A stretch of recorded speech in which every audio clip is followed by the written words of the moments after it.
And we're back from the World Beat in Salem. So welcome to a day 2 and another round of some amazing interviews along the way. So I hope you can get out of these interviews what I've been able to get out of them, because what we've had here in this experience has been nothing short of just a huge collection of people respecting and appreciating each other. People being kind to one another, and ultimately embracing everyone's culture. So here we are, day 2. We're going to kick things off. And, stick around, folks. We'll see what the day unfolds. Yeah. I got it from my grandfather's brother. Yeah. Is where it came from. And the last name is Buzzard. I love Lester that. Buzzard. Oh, that's awesome. And so what brings you to World Beat today? Well, I'm sad and lonely. This is a good place for that. I thought I'd come down and not be so sad and maybe not be so lonely just for a few minutes. And I appreciate that you say that, because it's spaces like this, when they're available, help with that, right? As somebody who has suffered from depression and somebody who used to be agoraphobic as an autistic person, if there's spaces like this for us to go where we know we're going to be safe, yes, where we know we're going to have even if this it's for 5 minutes. Yeah. Yeah. It's just a breath of fresh air. It is. Yeah. And the weather's perfect. The sun's not beating down, destroying the day. I love this weather. This is my ideal weather, actually. And why is it important to you to have spaces like this where you can come and just be safe and be connected? That's a really complicated question, to be honest. And I guess the simplest answer is because for me, today was just walking distance from where I just was at. And and so the location was ideal for me today. The opportunity was, but why? That doesn't answer the question, though, does it? Not really, but it's okay. No. Why is it important to Lester?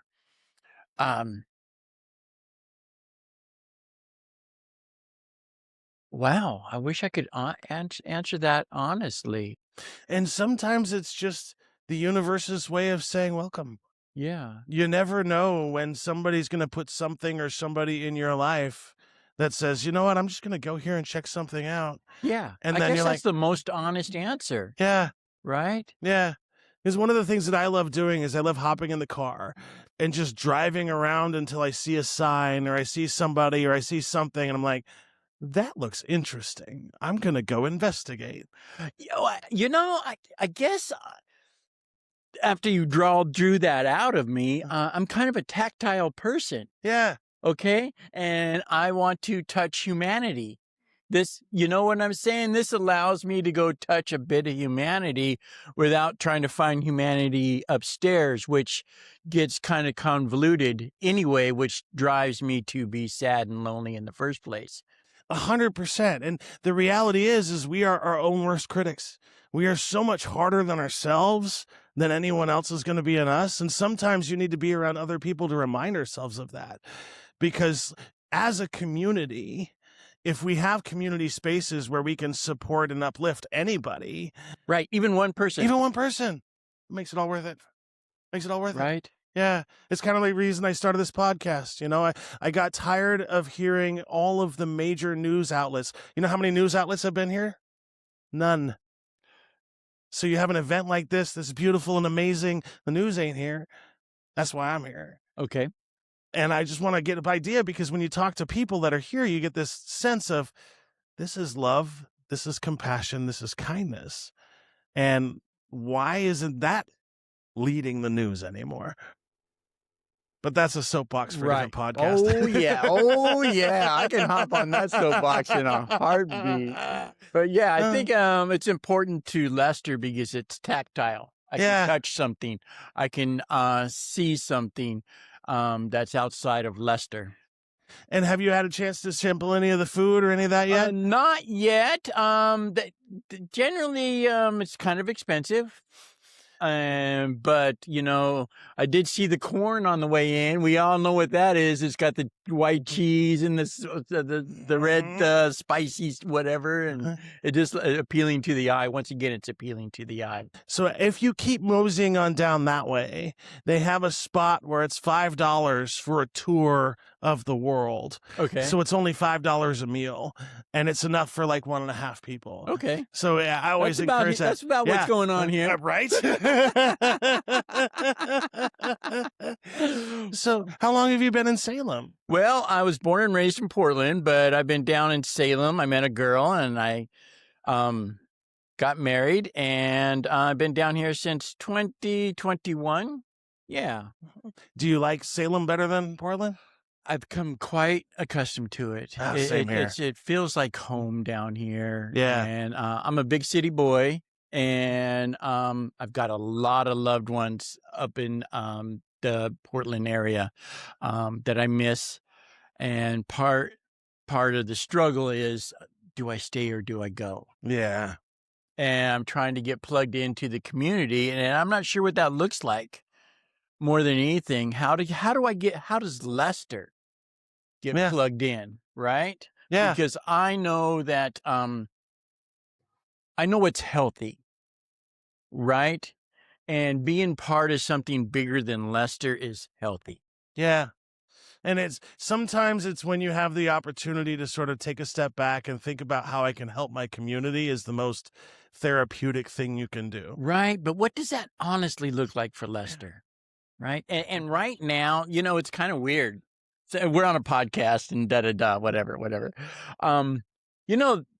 Right now, one of the biggest helps I find in the community is doing Uber Eats. Interesting. And the reason that is because a lot of people can't make it to the grocery store. A lot of people can't, are more depressed than I am, and they can't even go outside, right? A lot of people have medical issues, or just to keep one more drunk off the road. Yeah. Right? One more less interaction from a first responder is worth $3. Yeah. Right. And right now, that's how I feel like I'm giving back to weird as it sounds. That's what I'm drawing from. And from the other's perspective, right? So as somebody who has a bunch of disabilities, and sometimes there are days where I just can't grocery shop. Right. It's the access to what you're talking about that does make the difference. Like, does it suck that I have to pay an extra fee? Yes, but it saves me those steps. And so, like, if I can't even imagine how difficult this world would be right now for me if it wasn't for things like Uber Eats and things like DoorDash. Right. Because, like, I don't think people recognize just how much of a lifeline that is for people, especially people in my tribe, who tend to be agoraphobic, who tend to never be able to leave the house, who tend to have, like, these bouts where, like, sensory is too much. So I can't. I would love to, but I just can't. Right. So I want to say thank you for that perspective, because it mirrors the other side of the situation. Well, me and just because we're on the subject of that, me and Uber go around in bouts, because one, they pay so whatever, it doesn't matter. I don't even need to put a number on it. It doesn't matter. It's a pittance. But what they'll do is they'll send me out of my community for a few shekels, because nobody else wants to deliver for those shekels. And so they go to the next person, and they don't understand when they send me out 20 miles one direction, or even 15 miles one direction, that I don't get to do what I'm really doing this for. Yeah. And you don't get compensated for the drive back. Yeah. And I'm out of why I'm really doing what I'm doing for that period of time without compensation, and being stressed out anyway, because I'm paying such high this and that. It takes away from the foundation of why I'm even in my car doing it. Yeah. And so me and Uber, I don't even know why they let me still do it, because I think it's because the words I use are kind of colorful without being, let's say,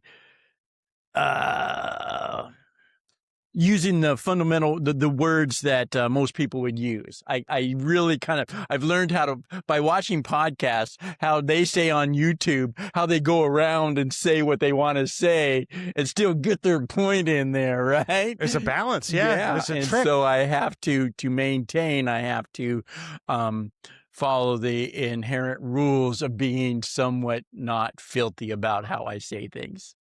And I would imagine most other Uber drivers share exactly your sentiment because you're kind of treated like a number. Let me give you an example of how I've expressed myself. Yeah. Okay. So my time is my time, and sometimes they'll offer me, let's say, $1.50. I'm just going to use that number, and I'll reply to them and let them know that I can't even buy a can of dog food for $1.50. So you are rating me less than what comes out the backside of a dog. Mm-hmm. And you want me to spend my time when I can't even, when I'm less than that. No, thank you. And that's just, so it's $1.50 for how many minutes? It doesn't even matter. It's the whole point that they insult me like that. And the only reason I'm asking is because with my autistic brain, I'm trying to wrap my head around like how insulting $1.50 is. I mean, I'll do it for $2. For some reason, there's that mark there that somehow, okay, at least I can buy a can of cheap dog food for $2. Yeah. Right. Yeah. But to insult me at $1.50, it just hits me to my core, and I let them know. And sure, I'm a text warrior, right? Would I really say this in front of their face? At this point, some of it, not all of it, but because you don't want to jeopardize your ability to actually still do it. Right. Yeah. Right. But I don't think they understand that it's just as much about the community as it is the shekels. Yeah. Yeah. And I don't think they care. No, well, they're not supposed to. Yeah. That's fair. Right? Yeah. They're worldwide, multifaceted outreach. And for one little guy in Salem, Oregon, or wherever I'm at, could be Dubai, right? It could be somewhere in Africa. Yeah. One person being upset doesn't change how they see things, and which is fine. You know, as long as I behave myself to some extent and stay within their parameters, I can achieve my goal of reaching out to the community without sitting or waiting for the next event, right? Yeah. You know, or sitting and destroying Lester because I don't drink or smoke. I don't use drugs, and I don't take medications. And so it's all up here, right? Yeah. And just because... I'm going to let you a little something, okay? I don't drink or smoke alcohol or drugs just because I usually break out in handcuffs and urine when I drink, okay? Okay. All right? You know, I'll stand there and pee on myself and still have the conversation with you thinking it's okay. Or I'll get arrested, you know, and think it's okay, right? And so that's how come I can't drink alcohol. I just can't. And so the reason I can't smoke marijuana, for me, I can't speak to anybody else, is I can't leave good weed alone. I would be that guy that would go to the mobile gas station, get naked, and try to make dabs out of good weed, right? And blow myself up, and I'm on the news naked in a gas station, right? And so I just take things way too far, and that goes no matter what I'm doing. And I'm so grateful that I have some kind of outreach. Well, I guess the last thing I'll say is based on our conversation, I want to make one thing clear to people. Be kind to your Uber drivers. Tip them, please. Like, they are doing this service for the community for almost no money outside of tips. So every dollar you tip goes to the driver. So I can't stress this enough. Kick in an extra $3, an extra $4. Like, why not? Forgo a beer and let somebody be able to put some more gas in their gas tank. So that's my soapbox for the day. Lester, thank you so much. Enjoy the show. I keep saying show, but it's an event. Well, thank you, Mallory. I'll Yeah. pull that a little bit closer to you. All righty. So I was doing by the booth and I saw what you have going on, and like that's like my kind of tribe. That's like my kind of, because like Unheard Voices is my passion project. Backstage Pass is the project that sort of fills my soul, because music is one of those universal languages that embraces everybody. How did you come up with this concept that you have? Of the instrument petting zoo? Yeah. So this is more of, I think, a team effort. We started it just because there's so many kids that are like, oh, I really want to play the violin, but they've never picked one up before. And then so many times they'll start to play the violin and realize immediately that they hate it. So now a lot of them are in these longer commitments or something like that, now doing something they don't really want to do. So we've got like almost 30 instruments over there so that you can come on in. It doesn't matter what age you are. Just try it out. See what you like. Maybe as soon as you slide the trombone, you fall in love. So. And I really appreciate what you said, because that hits so close to home for me. When I was 10 years old, my mom got me a flute. Oh. And I did not like that instrument at all, but I had to stick it out for band that entire year, right? And so that idea of like try before you buy is huge. Indeed. Yeah, but it's also a good distraction, right? So if people are oversensory and so they go over here and they see this place, it's like they can come and just be present and focus on the music. We actually yesterday had a young person come in and they had misplaced somewhere at the festival all of their regulatory toys. And so they came in and they were real upset and hard crying and just took some time regulating themselves with the instruments and finding their balance again. It was really cool to watch and just see how she was able to kind of get through it herself just with her music. And the patience and the compassion to just let people do that without trying to get into somebody's face and just kind of like, that's huge as well. Yeah, it's not about, are you okay? It's going to be fine. Just experience what you're feeling and the instrument will help you. So what about your background in music? I have been doing this pretty much all of my life. When I was 14 years old, my piano teacher said, I think you'd be a good piano teacher. Why don't you start and I'll help you? And so she mentored me and started when she would throw recitals. She would then have my little studio come in as well. And so I've been doing this since I was 14 years old. And I've just continued on. And now, we have a company. I love that. Yeah. And so most of my listeners are in that disability advocacy space. And what I always try to impress upon parents who have children with disabilities, that music is a safe space to sort of get your child attached to. Why do you think that's the case? I think it's because music is so integral to who we are as people. And so every single person is a capable musicer. It's just whether or not you want to be a musician and share it with others. And so it's... Oh, I just lost my train of thought. Can you ask me that question again? So we're talking about like the parents and kids with disabilities and why it's important. A lot of the students that we have found, when then they come in and they find the instrument that they really like, it almost becomes like another voice for them or another way for them to communicate. There's one little boy who comes in and he sometimes has a real hard time regulating. And so then he'll be able to sit there and just start playing different things and be like, I'm kind of feeling more like this. And he'll get like lower and darker, or maybe even change it to minor. And it's like, okay, so maybe you're feeling a little frustrated and anxious. And then it gives them more words to be able to express what they're feeling. And I love that you say that, because that's something that is a part of my life as somebody who's autistic. When I'm going to try and have conversations about emotionally charged subjects, it's difficult for me to get my words together. But there's a song for that.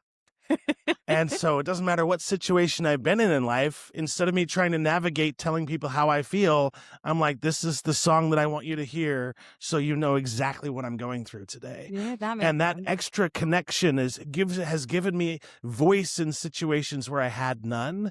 And if it weren't for music, I don't know if I would have the ability or even be where I am today because of that extra layer. It's incredible the things music can do. Mhm. Fun fact, it's my favorite Mhm. fact to share. Did you know you can actually tell the difference on an autopsy on a musician's brain and a non-musician's brain? That is epic. Further, you can tell what kind of music they played. A jazz musician's brain will structure differently than a classic musician's brain. Fascinating. Yeah, it's absolutely incredible. It fully restructures how your brain is itself. And that's also why so much is connected with music, like memory. And so there's been a lot of really cool studies about how if you find the right music, it's a Yeah. very individual process. But in some cases, it can help bring Alzheimer's patients back into lucidity, sometimes short term, sometimes a lot longer term. Like it's incredible where music can access or place itself in our mind. Which is fascinating because one of the things that I have learned along the way, just as I've connected with so many musicians in the last couple of years, you can tell when you come across a musician that thinks in music versus a musician who feels in music versus Oh, a yes. musician who can do both. And you can just tell just how they approach things and how they communicate. Oh, there's something different about you. That's V awesome. Very much so. I especially like it when then you find people like that who then, they have, like, a certain genre focus because then if they're expressing something, it's got such a different feel and vibe even though, like, 2 different people are expressing the same emotion. It's just so cool. And I always tell people the same thing over and over again, so I'm sorry if you hear it. There's no such thing as bad music. Nope. It's just music that you might like or somebody else might like, and that's it. Indeed. And There's some so cultures where if you went there and you sang, you might be the next rock star. But maybe in the culture you're in right now, maybe they don't like to listen to you as much. It just really depends where you are and who's listening. As yeah. long as you like it, that's what matters.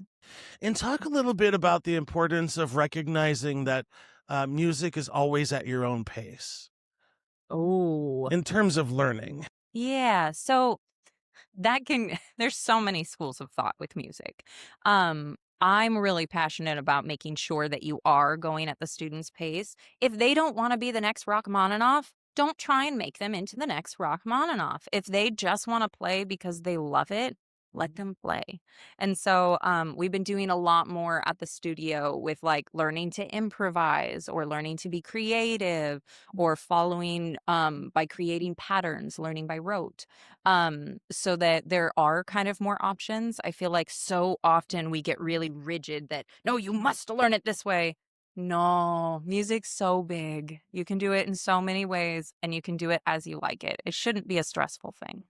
It's one of those things where if you take it the right approach, it's more therapeutic than work. Indeed. Now, if you wanna turn it into work and you wanna turn it into the passion and the project and all of the nights and all of that, that's a different story, like, more power to you, Hmm. but you don't have to if you don't want to. No, you could just sit there and make the most beautiful symphony just for yourself. Yeah, And that's also fine. yeah, and so It's what very would you healing. tell parents who are on the fence and they're thinking about having their kid get into music? Like, because I think there's a lot of misperceptions that I hear out there that it's a high barrier to entry, like, it costs a lot of money to get their kid involved in music, like, it's not That's fair. necessarily the truth. It's Uh, true. It really depends. There's so many opportunities in general, and Salem's a really good area for that. There's a lot of opportunities that are free or that are low cost. You can get into really expensive places. Like that is also possible. mhm. Um, but if I'd say maybe if you were on the fence and you were trying to decide, check out an instrument petting zoo, maybe go into a music store, just see where you're gravitating towards, and then maybe just try something out short term. It could be like, oh, let's go to this music camp, or let's go do this like 1 hour class, or let's just go for a couple weeks and just see if you enjoy the time. And just don't do anything hard commitment wise, and then see what you like. I jumped around. I always stayed with piano and voice, but then I jumped around to like 20 different instruments. I just kept filtering through those. It just wasn't for me. I kept with what I wanted. So the other question I would have is for the parents and kids out there that want to pick up a guitar, for example, Mhm. right? What advice would you give to make sure that you're picking out the right guitar for that person? Oh, that's a good question. So there does come some specific things you need. If your arms are a certain length, you're going to need a certain size of guitar. If your hands are a certain size, you're going to need a different guitar. I have okay sized hands. I still prefer 3/4 classic guitars. If they're too much bigger than that, it just causes pain in my fingers and it's not a fun time and then I don't play. So, it's really important maybe I'd say if you're interested in getting one, always try out the one that you're doing. Don't go online. And then you can also go to music shops. I go to Uptown Music It's and one of my I'll favorite go places. there. Oh, it's so Yeah. fun. I would go in there and then just play on different guitars. You can always ask as well. And then after a little bit, you don't even need to purchase a guitar, but then you'll have an idea of these feel better to me. Or, ooh, I really do want the bigger full size guitar. And so you'll find what feels good for you and your body and your own movement. And one of the things that I do hear quite often is if you have a child, like let's say, who doesn't have a hand, Mhm. that doesn't mean they can't play music. Correct. I recently saw a video of a man with no hands and he played just amazing flute. It was incredible. Mhm. So there are ways. So it's just finding that right instrument for you. And sometimes when you get your child involved in that sort of music space, it's that one space of respites because there's so much judgment out there. So much. So when you come into a music space, the one thing that I have found universally, especially with musicians, they don't care who you are. They don't care what your background is. They don't care what your religion is. They don't care your ability. They just want you to be there to enjoy music with them. Yes, And that's a different kind of feeling. it really is. Yeah. So where can people go to find out more information about what you got going on? So we're Northwest School of Music. We're at nwschoolofmusic.com. Facebook is NW School of Music and Instagram NW_ School of Music. But we've got different things happening this summer camps or shorter classes, just regular classes, summer flexible earlier classes. So just lots of different things for them. We also, it is not officially on the calendar, but in August, September, we're going to have a noise recital at Locke's Auditorium at the public library. And so we're encouraging people in the public to be able, like, if you've got a noisy kid, bring them to this one. And so musicians can work on trying to focus through noise and play and practice in front of others with a really low stakes environment. And then younger kids or people, maybe if they have disabilities or something, could then also come in and not worry about really anything. If there's any Yeah. kinds of disruptions, no, that's the point of today. So you don't need to leave like little Clara at home. No, she can come too. It's okay if she screams. We're working on focusing. I really appreciate that. So the idea, let me get this straight, right? Because what you're proposing and what you have scheduled is so unique that I'm just kind of like having a hard time wrapping my head around that certain aspect of it. So basically you're inviting people to come and be sort of themselves and noisy, and the intent is not necessarily the crowd or the people, the noise. It's to help with musicians Hmm. who may not have the experience of playing in a room where nobody is really paying attention to the music. Yep. And then they also have that chance if they're really nervous about performing. Okay, they're still going on a stage and whatnot, but other things are happening. It's not like, oh, the world has stopped and all eyes are pointed at you. And then also, like, little sister can come and actually see brother play, but she can't last more than like 20 minutes without needing to move around and run or yell. Yeah, Now's the recital for her to come see brother. that's amazing. Hmm. Yeah. It's really Uh-huh. fun. I'm pretty excited. We haven't officially thrown one of these before, but I'm stoked about the idea. I think it's going to be epic. And Yeah. that'll be at the public library somewhere in August or September. So pay attention, folks. Go check out their website. Thank you so much for being here today. Yeah, thank Enjoy you. World Beat, and I hope you have a lot of people play music along the way. Yeah, I hope you get lots of voices on I here. think so. Yeah. Thank you so much. Thank you. Brady Live, I'm Shawn. This is Sullivan's Unheard Voices, and we're just interviewing people about why they're here at the World Beat today. Sorry. I'm here at the World Beat because I love the culture. I like to see my own culture in the tents and seeing them perform and stuff. I think it's really magical and super sweet. I'd say the same. Like, I would love to get more into the culture, and she's my girlfriend and is more in that culture, so I like to be more involved with that. And I love that you say that too, right? Because it's spaces like this where we can embrace people's cultures, but then also like experience others as well. But like the follow-up question, right? Like, why is it important to see your culture represented outside of your community?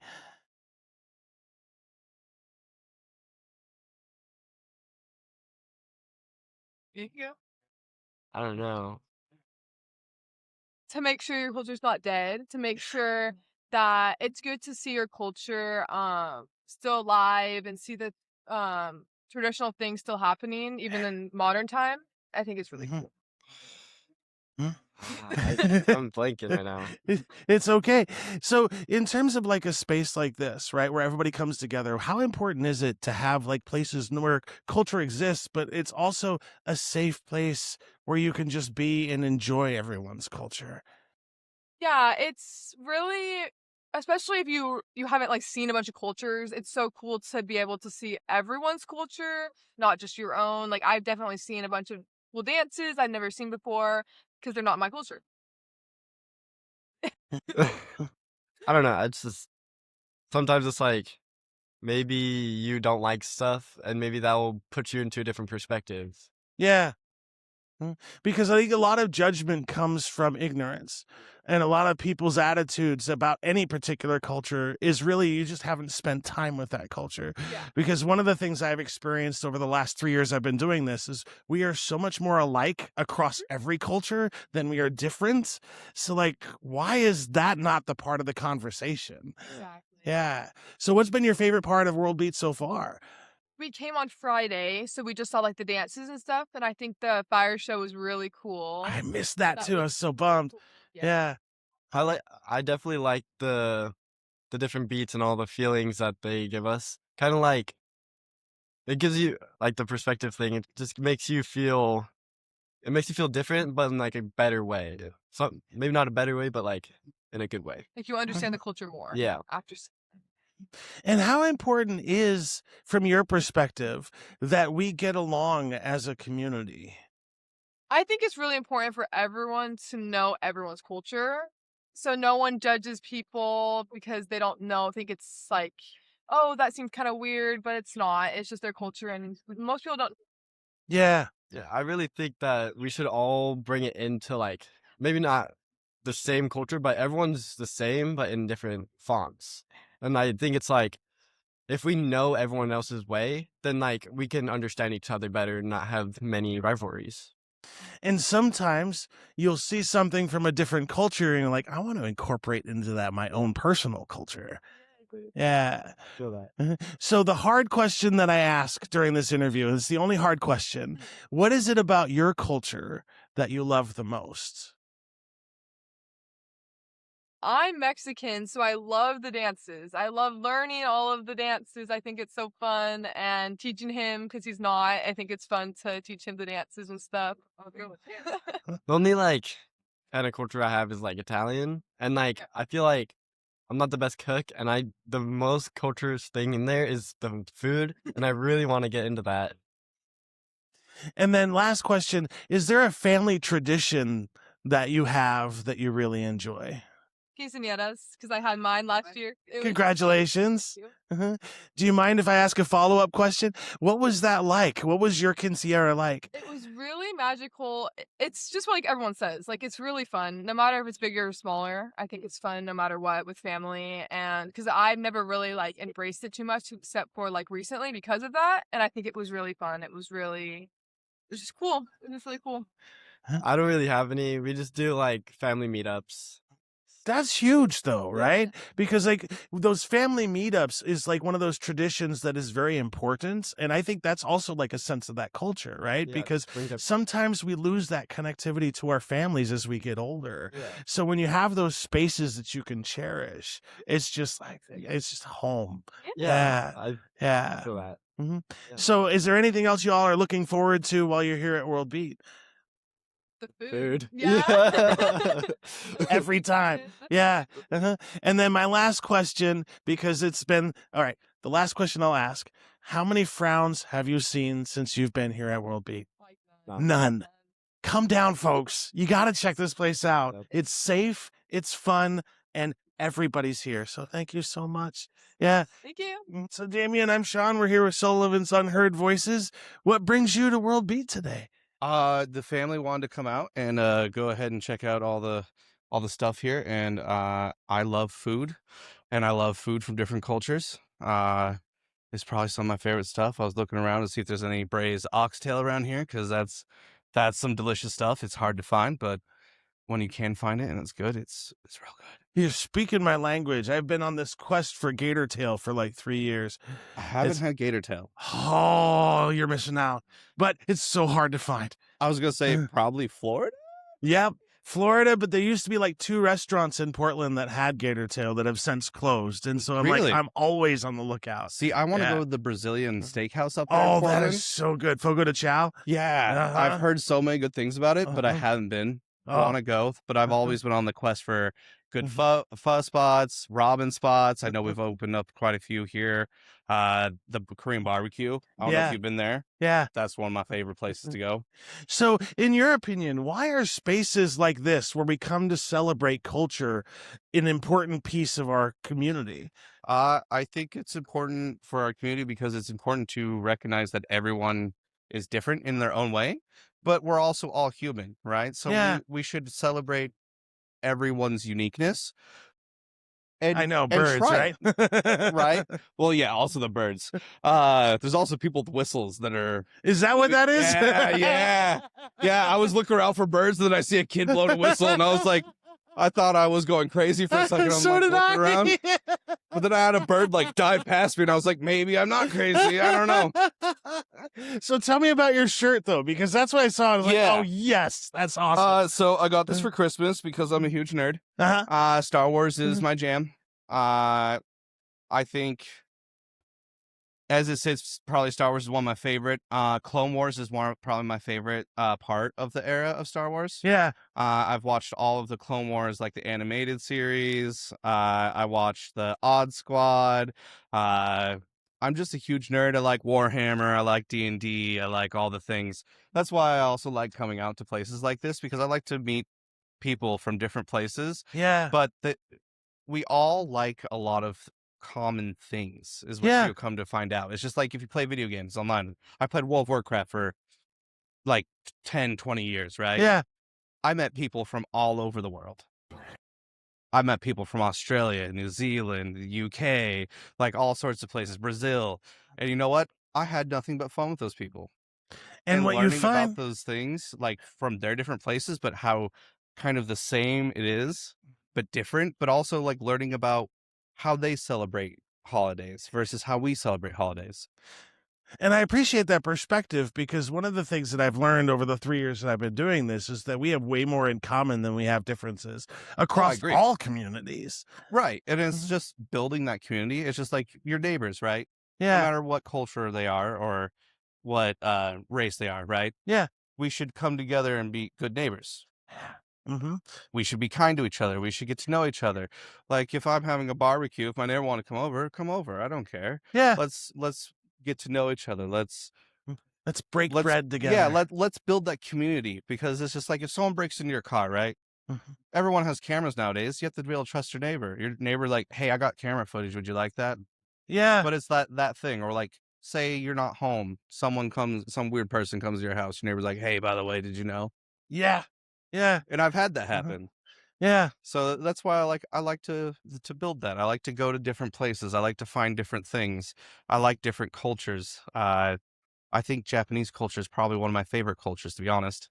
just because I'm a huge nerd, obviously. I love anime, but I also think that their culture of honor and loyalty is probably some of my favorite things. Just like Mm, over in Japan, you could leave a wallet out on a table, mm. come back probably 2 days later and it's still there. With $100 in it. Right. Yeah. And I've seen people do that. And Mm, I'm like, that's the kind of mm. thing I want to foster, right? I want to have that trust with the community.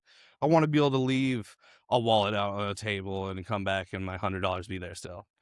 Right. Yeah. Or like let your kids go play in the front yard and you don't have to worry about that. Cause over in Japan, right, there's their kids going all over and everyone takes care of the kids. It's like it takes a village. That kind of mindset. Mm. And I really appreciate that you say that, right? It's because one of the things I notice when you come here is you're here with your family. Yeah. And one of the things I want to stress about people who are maybe on the fence to coming here, like, this is a safe space for your family to come. Yeah, I've had nothing but fun. Everyone's been nothing but kind. We've gone to all the booths. My children talk to everyone. Everyone's been super nice about it, right? Yeah. It's been nothing but a great time so far. And I'll ask the only hard question I'll ask on this podcast.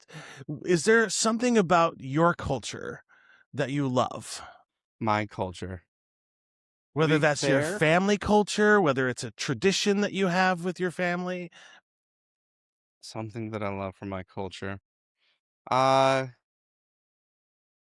Like, do you have like a certain way you do Christmas or a certain way you do Thanksgiving? to be honest, with Christmas as it sits for my family, I like seeing everyone open their gifts. That's probably my favorite thing. Is I probably overspend on everyone. Guilty. I don't even care. I'll bust my ass later and go ahead and sorry if that's No, it's but fine. I'll bust my butt, and I'll make up the money later. But I'll put myself in a little bit of a hole because I love Christmas. That's my favorite holiday, and I try to show my kids like there's a mountain of toys and everything. Do they need that? Probably not, but it's my favorite holiday. It's like Christmas Eve.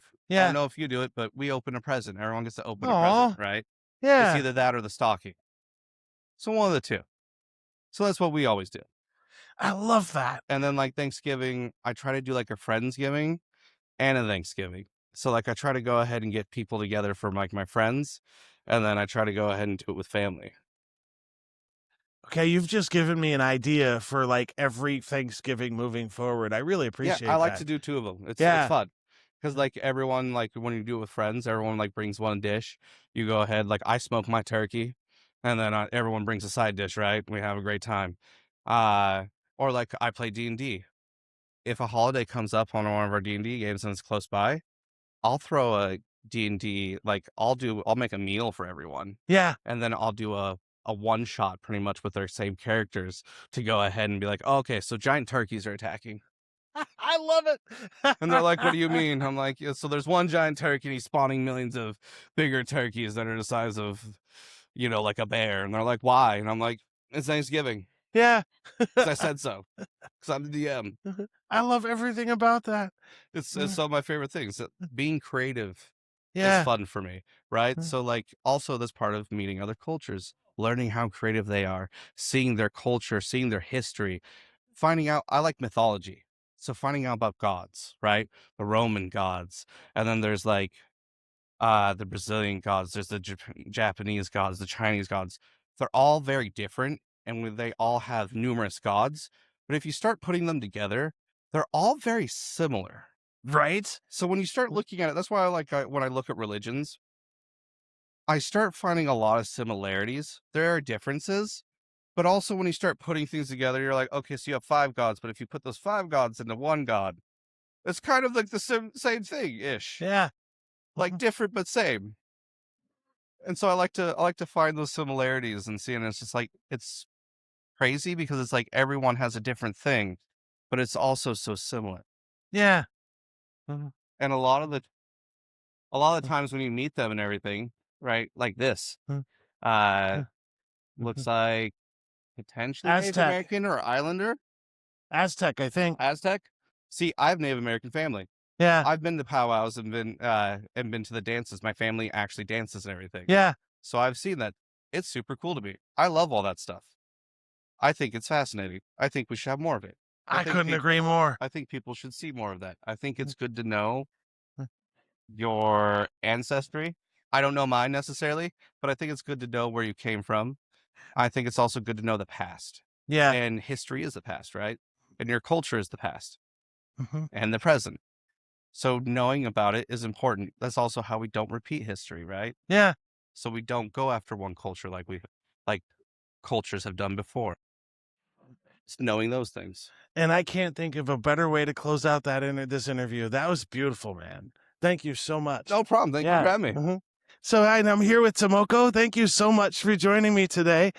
Thank Yeah. you for having me today. So, like, what brings you to World Beat? I'm from Japan. I've been here in Portland from since 2004, Mm. and then I'm working as a nurse. And then I kind of once I started having my child who is half Japanese and half American, I just wanted to pursue my cultural heritage, just to give my son unique perspective of half being Japanese and half being American. That's Yeah. beautiful.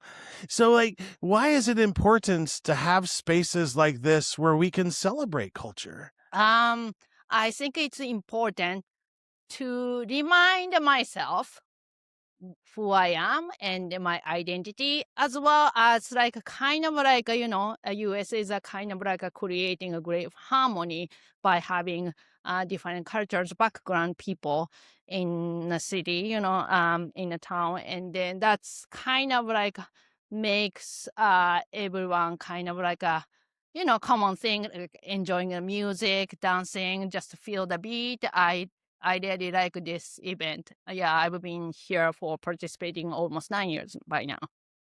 So, what keeps you coming back? Um, every year, kind of we have an idea what's gonna do next year, and then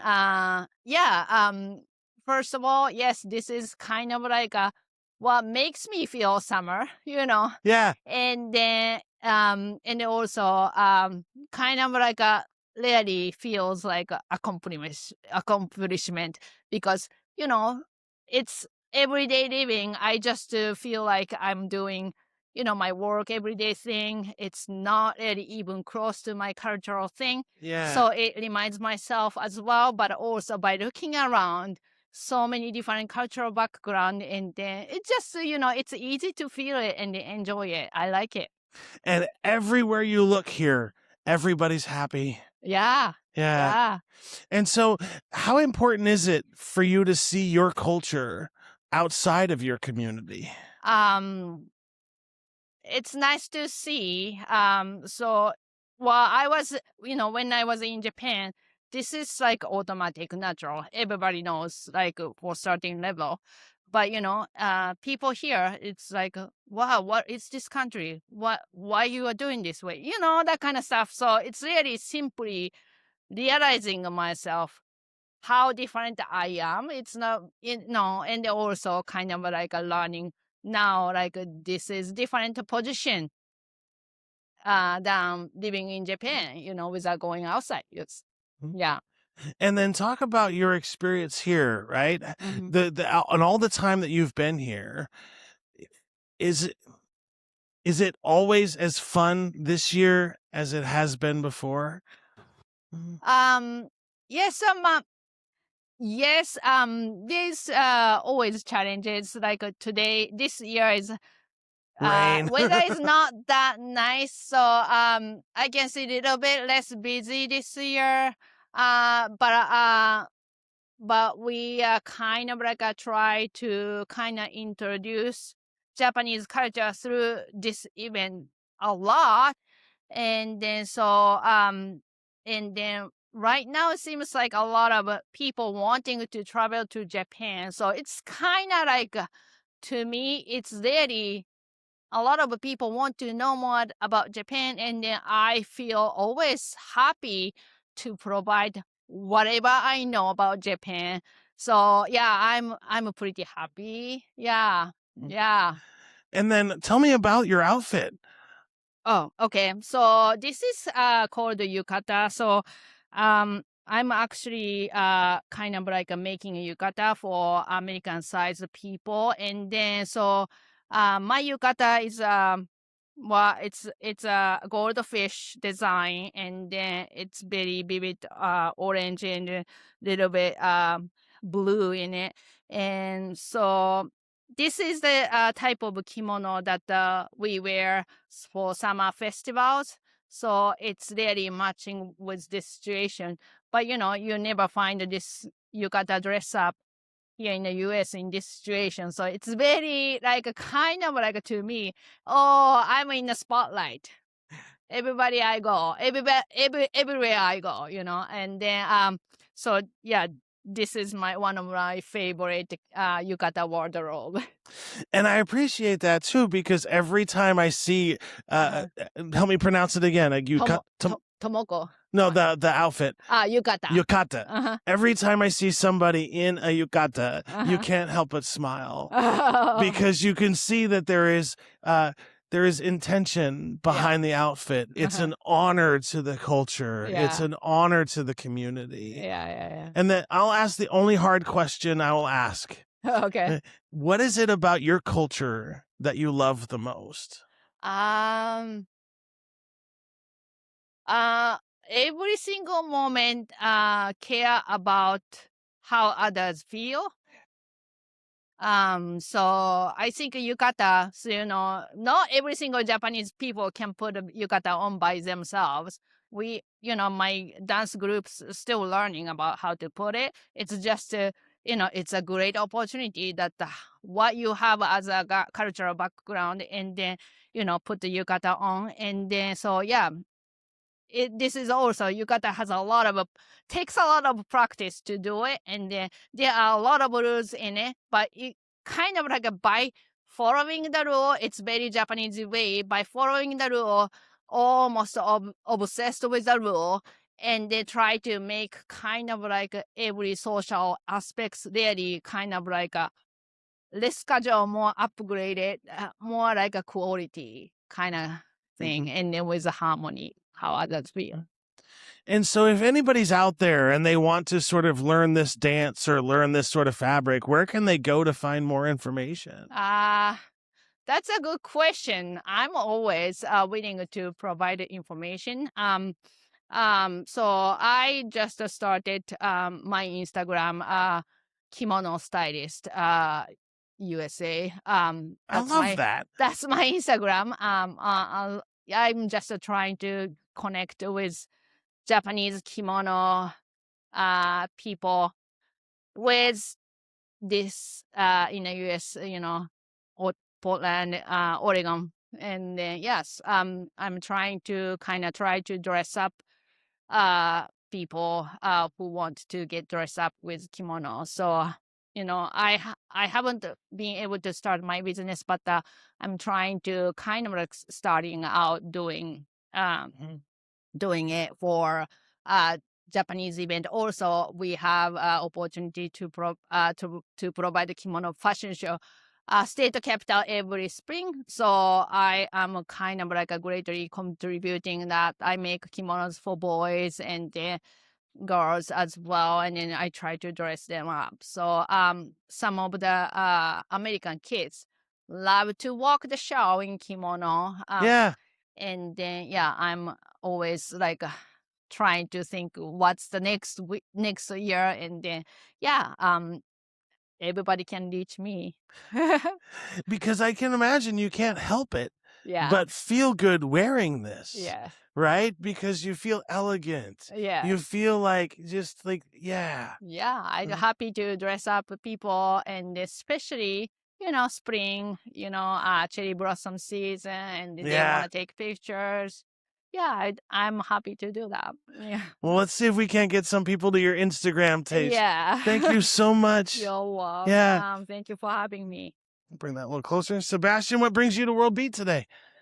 We just saw it across the road. Yeah? So Yeah. you saw it across the road and you decided to come check it out? Yes, What do you think? What do you think? it's nice. Yeah? How important is it to see people like this communicate and like be with each other? Nice. Yeah?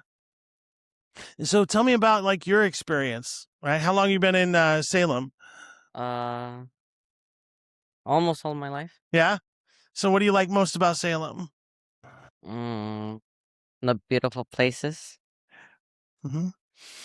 So when you come down to a place like this and you're with family and friends, like how many frowns have you seen since you've been here? What? How many people have you seen with a frown on their face? None, right? None. Yeah. So like how important is it to have a space like this where you can just come with your family and be and just have fun? Nice. Mhm. And do you like it when you see your culture outside of your own community? Yeah. Mhm. And what makes you feel what do you feel when you see that? Like we bring each other together. Because it's important that we be together as a community, right? Yeah. Yeah, because what I have found over the years is that people judge people when they don't know them. And it's important to get to know your neighbor, to get to know your person that's like right in front of you. Mhm. So like how important is it to you that people treat everybody with kindness? Kind. Yeah. Mhm. Do you like tend to lead with kindness yourself? Yeah. Yeah. Hmm. So is there a family tradition that you have that you enjoy? Um, we eat Mexican food. Mhm. Do you also celebrate like the Day of the Dead? Yes. What does that look like?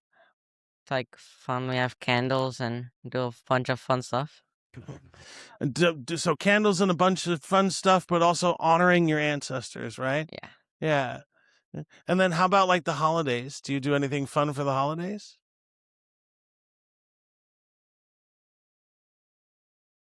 Hmm? And Christmas. Yeah. Uh-huh. So what does Christmas look like for your family? Red and green and Red and green? trees. I love that. Do you do gifts on Christmas Eve or do you do gifts on Christmas Day? Both. Both? Interesting. So is it like one gift on Christmas Eve or how does that? One gift. So who picks out the gift for Christmas Eve? Each person. So you get to pick out your own gift? Yeah. That is cool. In my family, my dad was the one who told us what gift we could open on Christmas Eve. I like your better. Yeah. And then what about the food? Mm, What does Christmas dinner usually look like? Thanksgiving dinner. Like Thanksgiving dinner? Yeah. Like turkey and stuffing and all that, or Just like the amount of. the amount of food? Yeah. But what kind of food? Pozole. Pozole? Oh, what else? Oh, you're making my mouth water. Bread. Bread? Yeah. So like bread, pozole, what other things? Bunch.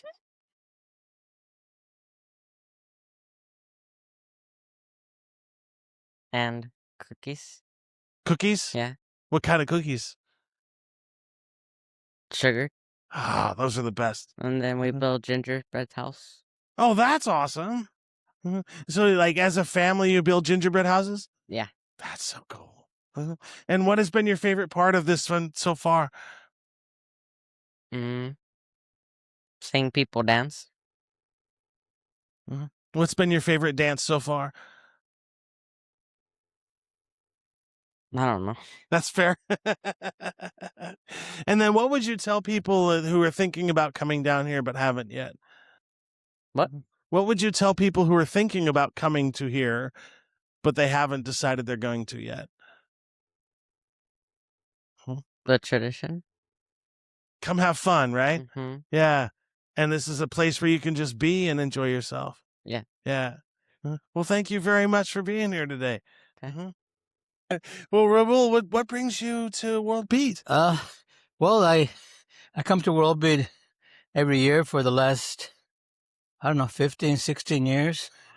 I've been volunteering at the American Village since then. Help the vendors, entertainers, set up some stuff, take down some stuff, and pass out information as is needed. I love everything about that. Yeah. I mean, you can sample food from this year. I think there's 70 countries here represented. So you can sample food from all those countries if you want to, but it's a lot of food. So why is it important that we keep having places like this? Well, people can become aware that we're all the same. Mhm. You know, Yeah. what else can it be? I mean, we have something to offer. We all have something to learn, and just get to meet people. You know, every year we meet people. Sometimes I meet the same people all year because Mhm. they like me come every year. Well, Yeah. it's one of those spaces where it's like you can come here as yourself Yes, yes. and be accepted for who you are Uh-huh. and just take in other people's Yeah. culture. You know, every year that all the time I've been here, I've never seen any problems. Yeah. You know, it's always very calm, very peaceful, very jubilant, for lack of a better word. Yeah. And talk to me about like why it's important that you see your culture represented here. Well, just to build awareness, I think. You know, like I'm in the Americas. I work very closely with the African builders. Right now, I'm running both the American and the African builders because the African captain didn't show up this year, so I'm wearing two hats, which is okay. I got my grandson Diego helping me out, so as a matter of fact, he's managing it right now, so gives me a break to come out here. But it's important for people to know, like I said, that we're all the same. You know, we'll have the same desires, we'll have the same needs. So it's good to build and to get to know somebody. Yeah. You know, I met a lot of people that I didn't know prior to this. There's one young man, he's from Congo. I met him like 10 years ago. Esperance, his name is Esperance. He's not here this year, but he's a musician, and he would bring his group in, and he also ran the African village for a couple of years. So I got to know him. We call him our adopted son. You know, become very close, and he introduces us as his adopted parents or his adopted grandparents, whatever he feels like on at that time. But haven't seen him this year. Hopefully, he'll come in today. But I hope so too. I Yeah. never miss him. I never miss his opportunity to be here. And I love that when you're here, it feels like everybody's family. Yeah, exactly. Yeah. Exactly. I mean, everybody's helping each other. Everybody's helpful. Everybody there for each other. You know, somebody needs to find something, they can go to any of the booths here, and they won't be saying like, "What are you doing here?" Yeah. Yeah. They'll give you the information, or they'll help you out, or guide you, or point you in the right direction. And what I like also is all the young people that are volunteering here. This year, I've seen more young people volunteered than other years. You know, they're out there picking up trash, emptying out garbage cans, just being busy, you know, which is good. So I've been interviewing people here for 2 days now. And one of the things that has been the most eye-opening in a good way is when I do interview the youth, the people who are 18 and under, they are eager to learn about culture. Yeah. They're eager to learn about each other. I don't know about you, but that wasn't the way it was for me growing up. There was no emphasis on culture and connectivity. Yeah, you were in your own little world. Yeah. This is a major world thing. I mean, I really, like I said, I've been here we were talking about it, my wife and I were talking about it last night. Is it 15 years or is it 20 years? I don't know. You know, I used to play in a group, and we used to come and play here, and then I go back to work. You know, I'll be volunteering, then we play the stepping stage or the Americas or the amphitheater, and then I go back to work. You know, but that's what I say. I think it was, I want to say 2007, 2006, first time we played here, and also became a volunteer at the same time. I liked it. So I've been here ever since. So when you're talking about play, what music were you playing? We're playing Mexican music. It's romantic music called boleros. That's a beautiful music. You know, Tiro de los Panchos and all. But then when we started out, we wanted that kind of music. We played that kind of music, and Josefino, he's my partner here. He's another adopted son. So our group was called Romance, same in English and in Spanish. Yeah. And then people want to say, hey, can you play anything like moving, dancing? So we started doing some fast or, polkas and guapangos. And then, do you have any English songs? So we start putting some Willie Nelson. We put in some Jimmy Buffett, some Santana, then just mixing it up. Yeah. So we had a variety of music. We retired last year, so which is sad in a way, but we had 22 years of doing it. So and we played here. Like I said, we played here about 4 or 5 times during that period of time. So what was it like playing in front of the audience here? Because I would imagine it was a little more special than some of the other occasions, Well, right? yeah, because we had a lot of variety of people. It was very special. I mean, music is universal. It doesn't matter if you don't know the language. I was just listening to some Chinese music pieces over there, and I didn't know what they were saying, but I liked the sounds. I liked the people dancing to it. Entertaining, Yeah.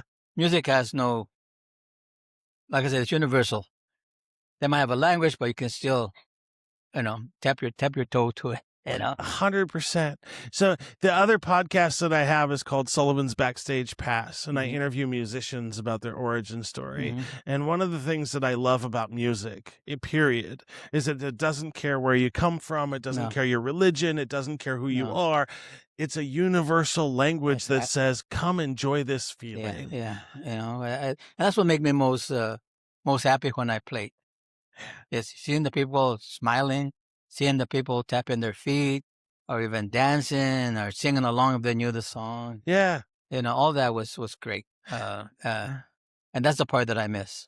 The money, we made money, of course. It was like in the pyramid of being a musician, the money was in the bottom. Yeah. In enjoyment, entertainment, friendly atmosphere, all that was on the top. And that's what I miss the most. So how did you get started in music in the first place? I've always sang. I've always, from the very young age, I like 13, 12 years old, I grew up as a migrant farm worker. So we were in a camp and, got some kids, we got some together and we started playing songs at that time. And I used to sing. And then I went into the Army, and it was during the Vietnam War, and I thought I was going to go to Vietnam. But luckily, I didn't go to Vietnam, thank God. But it wasn't my destiny. But I ended up in Fort Bragg, North Carolina, and which everybody talked about stateside service, stateside duties. And I was in howitzers, cleaning howitzers and all that. I said, I don't want to do this for 2 years, And some people came in for entertainment. We were in the replacement center, and it was 82nd Airborne Division Chorus looking for volunteers. I'll try it, So I volunteered, and I got auditioned, and I joined them. So for 8 months, that's all I did was sing. Well, that was another part of my learning how to read music, how to singing in front of the audience and all that. That's beautiful. So then I got out, and I at the time I was listening to some music one time, and I listened to this music from this flutist. At first I listened to Jethro Tull, then I listened to Herbie Mann, and there was this piece that he played called Memphis Underground. Oh, that's a good song. At the time I didn't know the music. I didn't know who sang it, but I like it. Da da da da da. So I told this guy, I heard this music. I want to know what it is, who it is. Oh, that's Herbie Mann, Memphis Underground. So I went and picked up the LP and listened to it. Then I went and bought me a flute. So I started playing the flute, but never got too far with it. But I enjoyed that part of it. And then with the guitar thing, I've always had a guitar. Didn't know how to tune it, so was breaking strings. So finally, in 2000, I decided I'm going to learn how to play the guitar. So at that time, a friend of mine was teaching me the chords, and a guitar club started in Independence, at a church in Independence, a choir, kids club. When my wife had worked for 4-H, so she started that up. And I said, I don't want to play with a bunch of kids, So 6 months later, they were in church playing a mass, and they were playing complete songs, and I was still going ding dong ding. I said, the heck with my pride, So I joined them, and I started learning. But I learned my chords, my guitar chords in English, the G, E, F, and all that. And they had it in Spanish. They had the chords in Spanish. So the director says, I'm going to tocar Círculo de Sol. let's play the circle of G. I said, Sol, what the heck is that? Do, re, mi, si. Oh, that's a G, Yeah. And well, it's a G, E minor, and D7, but they were in Spanish, and I didn't recognize them. But once I saw how you put it, how you did the chord, well, I know that. I know that. I know that. So I know that chord. So the transition from English to Spanish for me was automatic. Yeah. And I went home that night, and I learned a song.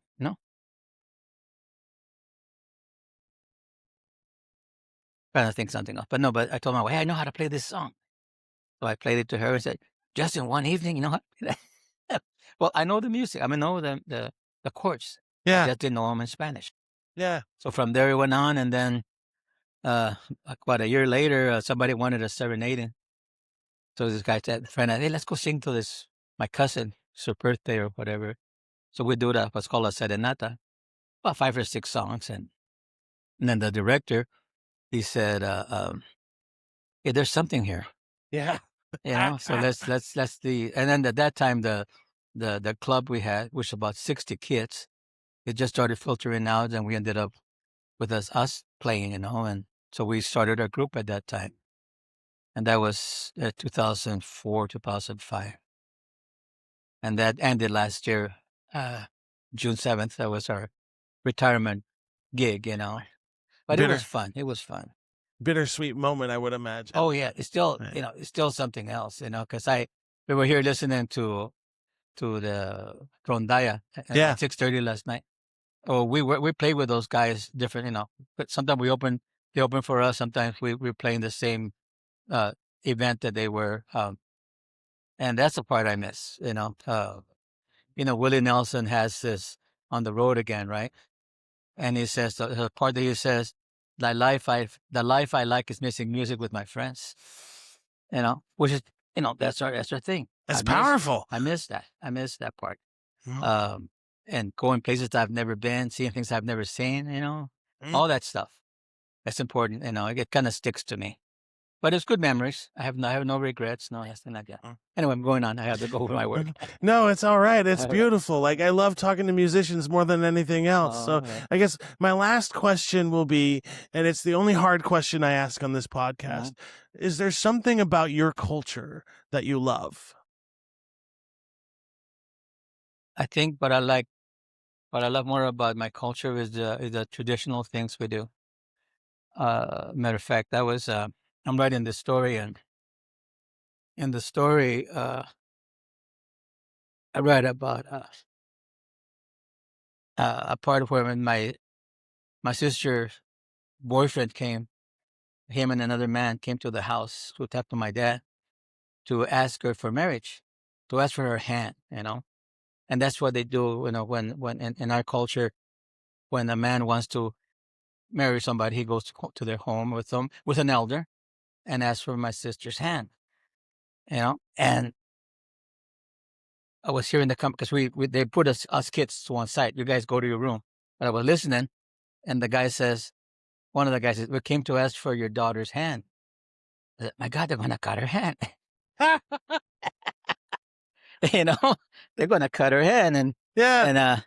and I said, I don't want to see that happen. So after they left, I go in there crying to my dad. I don't want her to cut her hand.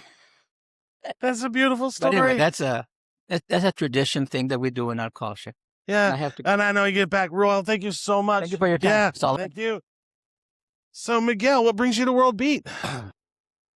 Well, we moved to Salem from Gresham a couple years ago, and now that my daughter is 4 years old and more active, we couldn't miss this opportunity, to be part of the community.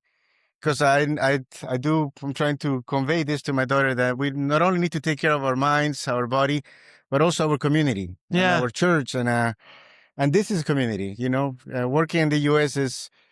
we work a lot, and we need to make some time to enjoy ourselves, make some memories, because she was just a baby. I was just carrying her, Ariana, and now we're having full conversations, and she's learning a lot. She's absorbing like a little sponge, everything that that we do. And I want to make sure we're active people. You know, we like to be out. Like, look at us, meeting you, Yeah. this opportunity. What a blessing. And how important is it that we have things like this in our community? It is super important because it's just sometimes we feel like we're by ourselves, you know, in this world, you know, besides the news, besides our certain activities. But looking at this, we need each other. You know, it's a true democracy in a way. We have all the cultures, all the countries, and all the food, especially. So I wouldn't miss it. You know, this is going to be part of my yearly activities too. I love that. Yeah. And how important it is from your perspective to see your culture here at World Beat. Well, I remember I was here a couple of days ago, and I'm from Peru, and I saw a Peruvian booth somewhere. I haven't seen it yet, but it's such a good feeling. I can't wait to see what they're up to. What kind of, I wonder if they have some Peruvian food or some of the or any, like Peru is known for alpacas, llamas, keychains, the gold. I wonder what they have. So I know we don't have a Peruvian restaurant in Salem yet, but maybe it's an opportunity for us to make it happen now. I would love that. Yeah. Yes, sir. So talk about how important it is to teach your child culture and kindness and love. Well, it is important to start early. Like at home, we try to teach her Spanish, English, and my wife is from Vietnam. So we're trying to teach her Vietnamese as well. And yeah, she loves, I mean, she doesn't need as much as I want to, but she's getting there. But it is important for her because, you know, in this life, kids are attached to screens, even ourselves as adults. We're addicted to social media in a way. And this way we are part of the world. We're not just seeing somebody else living life. We're living ourselves. Because one of the things that I love about places like this is sometimes hate and uncomfortability comes from when you don't know. And so if you don't know anything about a culture, you can't sit here and tell me anything about a culture because we have so much more in common across the board than we have that separates us. Exactly. And so we need these places where we can come and just love and be happy. And it's a safe place for you and your family to come. Safe and beautiful. Beautiful. We see the greenery, big trees running to the river. The costumes, the dancers. Like I was talking about it, like because we had a bunch of dancers come through. And the part that I love when you have like cultural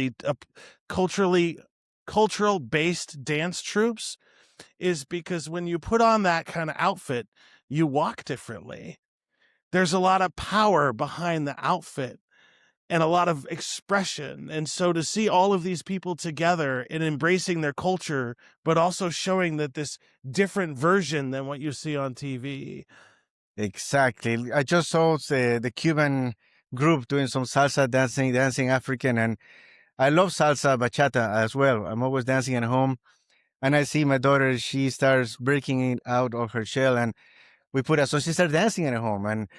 And it is, once you put a costume, you feel empowered, like it's a different personality, the persona that comes through. And I wish I could have brought my Peruvian poncho or some attire, but it's also one of the first times I come here, and now I'll be ready next year. You got it. And the only hard question I ask on this podcast, is there something about your culture that you love? Well, the Peruvian cuisine is one of the top ones out there, comparable to many cuisines. And just yesterday, I made ceviche at home. And my wife, she loved it. I mean, we have a 2-month baby, so we had to stop eating fish for the last year, but she finally healed. Our baby is strong, and we had a ceviche fest for yesterday, and even for breakfast, we kept eating ceviche. So yes, the cuisine, that is something that I missed for the longest time, but I had to learn to do it myself. You know, we find ways to get what we need, especially when we have the strength of our family. Yeah. Because this idea that we are in this world alone is ridiculous. Like if you have a phone, 1,000 people made that phone. 1,000 people made your car. We're not an individual. No, we are a community, and we have to rely and love with each other. Yeah. Exactly. Yeah. So thank you so much. We'll let you get back to the thing. Thank you so I much. hope for you find having your us ice over. cream. Yes, she's ready. Look at you. That was really good. What a beautiful setup you have. Thank you. And let me give you a card because you're going to be on YouTube on Tuesday. I love it. Yeah, thank you so much. Thank you for sharing that. Thank you for being here. Selling the shirt. Yeah, $5. Yeah. Because and that's my only requirement. You have to be kind. If you're not kind, I don't give you an interview. But if you're kind, please. That's the right voice. Yeah. So what colors do you have? Both kinds. Hey, this color. Got it. Is it what size is? This is I don't know. These are the size I got left. It's 2X. That might be. But it's small for 2X. What? I feel. You got it. Thank you. Cool. Let's support. That's what we're here, right? Support each Yeah. other too. Yeah. Thank you so much. And you're Sullivan. Yeah. Shawn. Shawn. Meet you. Sullivan's your last name? Yeah. Yeah. Can I have a sticker? Of course. Again, sticker. Thank you again. Thank you. See you soon.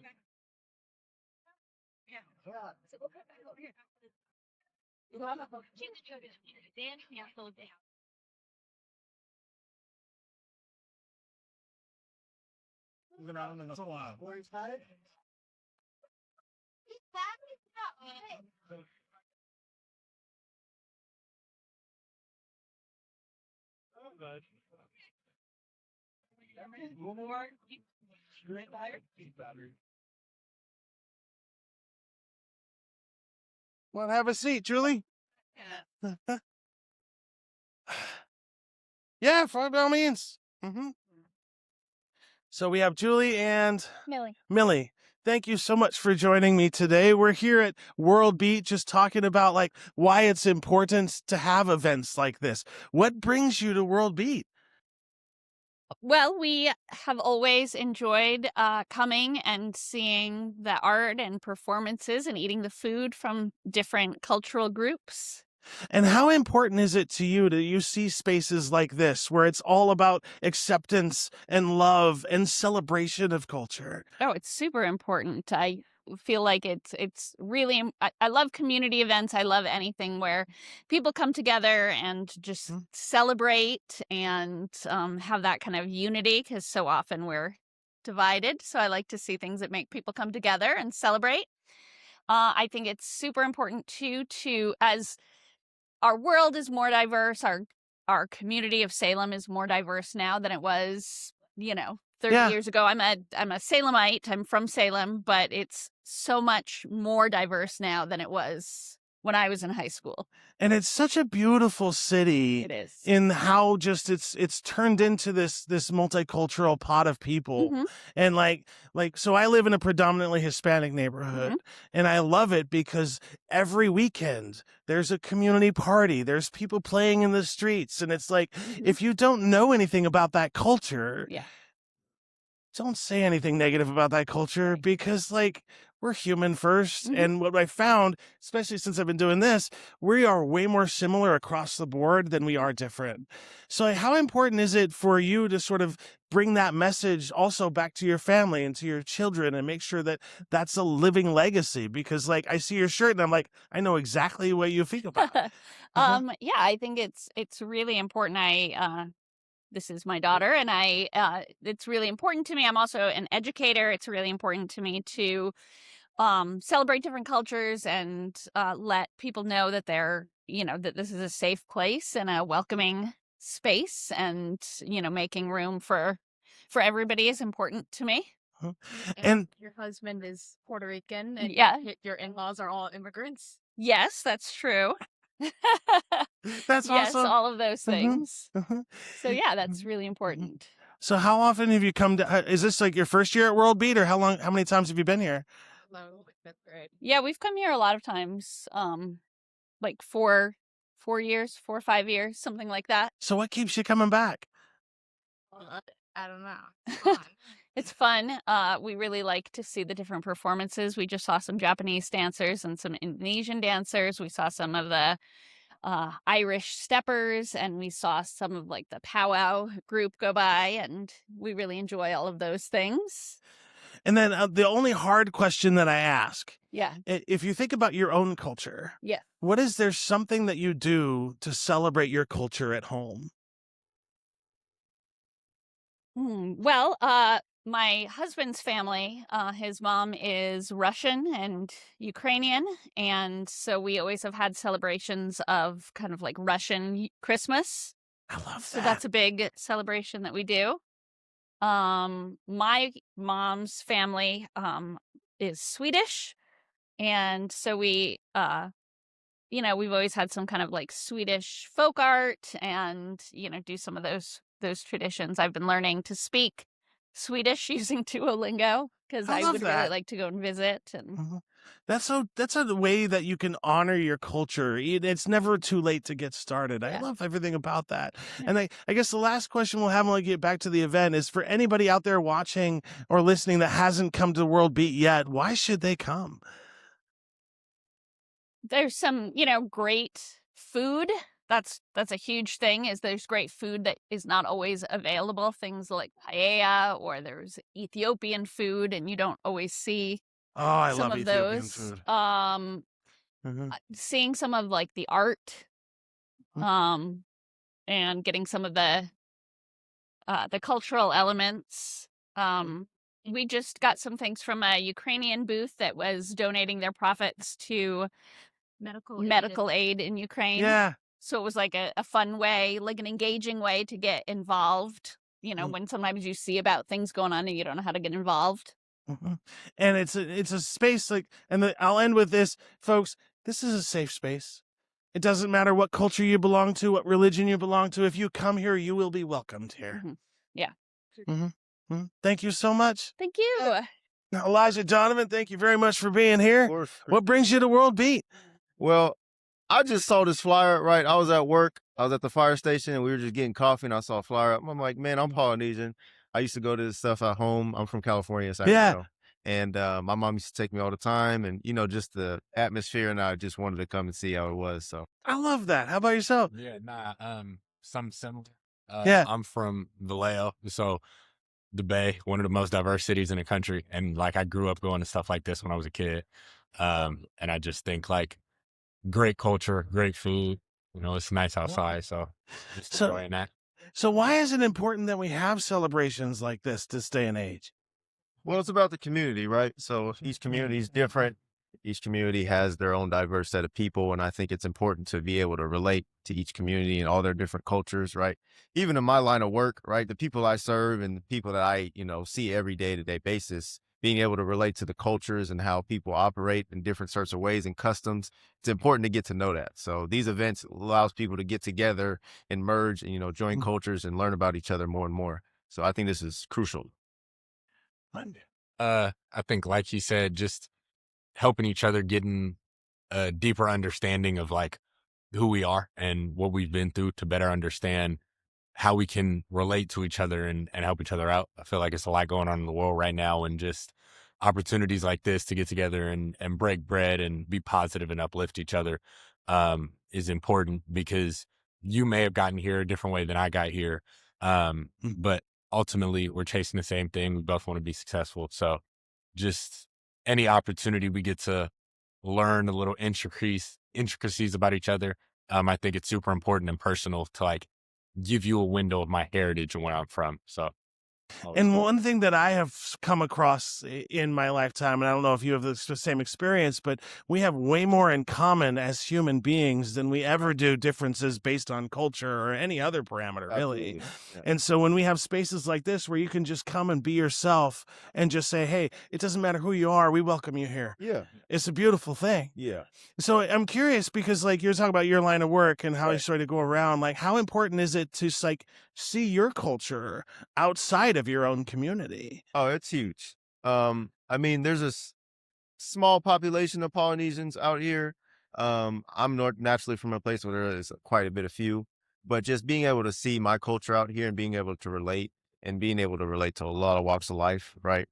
It's important for the community, more importantly, because when I go serve the people that are needing my help, or even like community outreach events, right? You look at kids and they see me that kind of resemble them because of the same culture, right? It's not only inspiring, but it's more welcoming, right? You look at a kid, like if I was in his shoes, like 5th grade, and I see a firefighter show up and he's willing to teach a class. One, not only am I excited, but two, now I'm intrigued because this man looks like me, right? So when I wake up and, get older and try to, pursue some aspirations of, when I get older and, find an occupation, I could look back and go, well, I remember one guy that looked like me as a firefighter. He was so nice, he was so welcoming, and he was so entertaining, yet he was informational. He wanted to help us. He was so cool. Right? Yeah. So that's the importance of it. Just from my line of work. I'm not trying to say that's for everybody, but like just the community aspect of it. Yeah. How about yourself? So I'm not in fire. I'm still a student right now at Western Oregon University. Yeah. I play football there, and I'm pursuing a degree in exercise science. Congratulations. Thank you. I appreciate Yeah. that. But I think it's very similar. I feel like every culture or ethnic group has certain expectations, and I think seeing people like him in fields like fire, or I myself want to pursue a career in sports psychology, I think it's important to restructure and reframe what we think is possible. Because again, being from one of the most diverse areas in a country, I'm seeing a plethora of different people in different careers.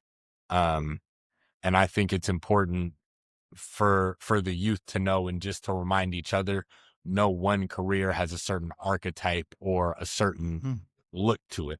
So I think seeing different people doing a variety of different things while young, I think it open your minds to reframe what's possible. Your parents' career, your mom's and your dad's career, maybe aunt and uncle's, like, it's more to it than that. It's more to life than that. If you lead and keep God first and lead with that, whatever career or aspirations you have, like, it's possibility. So I just think coming together to uplift and expose is the biggest thing for me.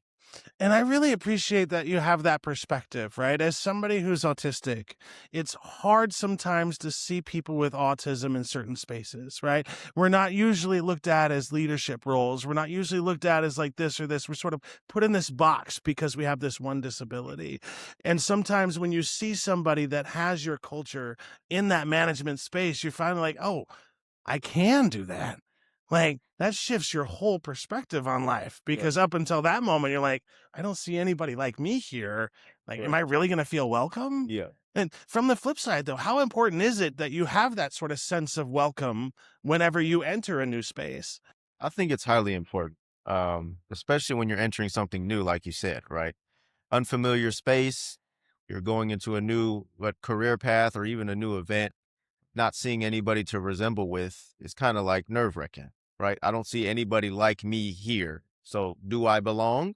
That's a good question to pop up in your head. But if you do have someone to resemble with and he's like, oh, that's just like me, well, then it breaks down that barrier. It allows you to be a little more confident, a little more open, right? Some people stay in the shell because they are uncomfortable, right? And they won't open up, and you'll never know who they are or what they, represent or how they carry themselves because they're scared off of the perception, because they don't think they belong. And that happens with all ages. Kids have to experience through that. High schoolers experience through that. Even college kids, when they enter a campus, man, no one looks like me out here. Do I belong? It's an only until they look and they find somebody, oh, okay, he kind of looks like me. Okay, he might know a little bit about what I know about. Okay, I think I resemble with this him or her, right? So things like that nature. It's very important, especially for the first interaction, the first couple of weeks of where you're trying to do something new. Yeah. Yeah, I think it ties into vulnerability really well, because in life, everybody's going through something. Like, you and I have battles that we may not regularly speak about, but that doesn't mean we're not going through it. And I think having that representation and diversity and variety, it's easier to pick each other up, because yes, you and I might not be going through the same thing, but if we're vulnerable enough with each other to find some common ground and be like, hey man, like, yesterday's shift was tough, and we can break bread and talk about it that way. I think we help each other grow, because a lot of the times in the stress and anxiety we experience, we get so caught up in what's going on with me and what's going on with my life, we can forget to acknowledge that he has his trials and tribulations, I have mine, and you have yours. So whenever there's an opportunity to just acknowledge that, and hey man, like, I've struggled with this too. This is what helped me get through it. If you need anything, I'm here to help you. I feel like that just strengthens us as a group.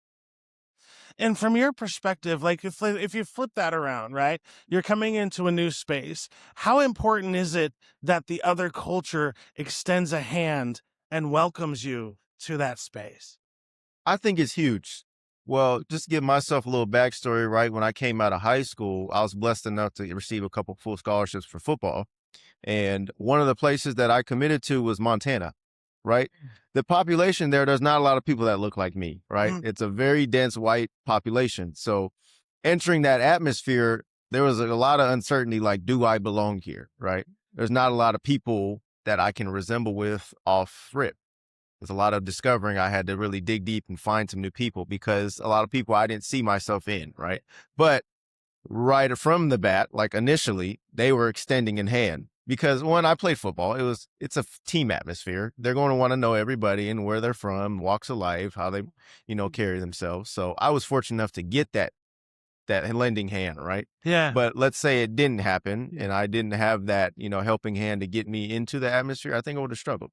But I thrived because people were eager to know me, know what I came from, know how I represent myself, and know how I think. So I think it's highly important, because without that lending hand, it's going to delay the inevitable of, are you ever going to get right with this person? Or are you ever going to know?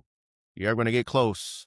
You're going to dig deep and really figure out what he's about or what he or she is about. So I think it's really important for the initial interaction, just being able to be included. I think that's highly crucial. Yeah, I think it's pivotal from a growth standpoint, just because whether it's regionally, culturally, or whatever it is, we all have our way of life. So being from California, the way we talk, the way we dress is going to be a little different than your average Oregonian. That doesn't mean you're right and I'm wrong. It just means we're different. So I think extending that lending hand is important, because we learn a lot about each other, but we also learn about a lot about ourselves. So it helps us grow and enhance as a community, whether it's as a team, in a job, anything like that. Like, it just helps us grow, because I strongly believe that you need people of different perspectives around you, because if everybody around me thinks the same, how do I know when I'm right or wrong? Yeah. Because when we introduce a new perspective, a new lens, hey, this is how I typically approach it. I'm not trying to overstep or overextend, but it just opens your mind and allows you to see stuff from wider angles. And again, once we have a deeper understanding of each other, now me coming to you about an issue or a conflict, you don't see it as disrespect. You just see it as a friend, a teammate, a brother, whatever it may be. Hey, this is our problem. This is where we need to get to solve it. How can we troubleshoot that? So 2 things, and then I'll ask the last question. 1, you picked the right career path. By what you're talking about in your view and your outlook, like that realm, like, dude, they need your voice in that space.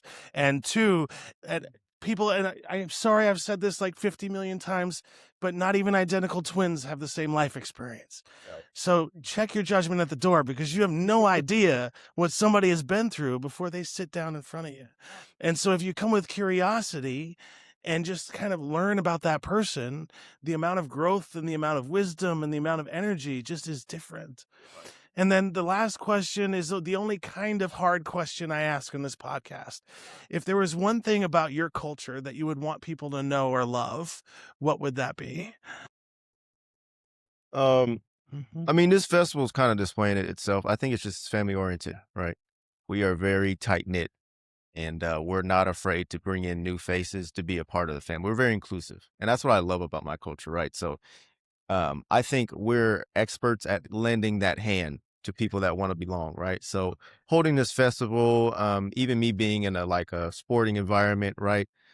All of our culture is known to just accept the walks of life and being able to just embrace us as a new family member, right? And I think that's important because for people that are not naturally gifted in terms of like public speaking or like willing to, extend themselves out and really get to know them, if you initially bring them into the family, not only is that breaking the barrier of like nervousness, it's more the aspect like you already belong, man. Like I don't need to really care what you look like or how you carry yourself, how you talk, how you're raised.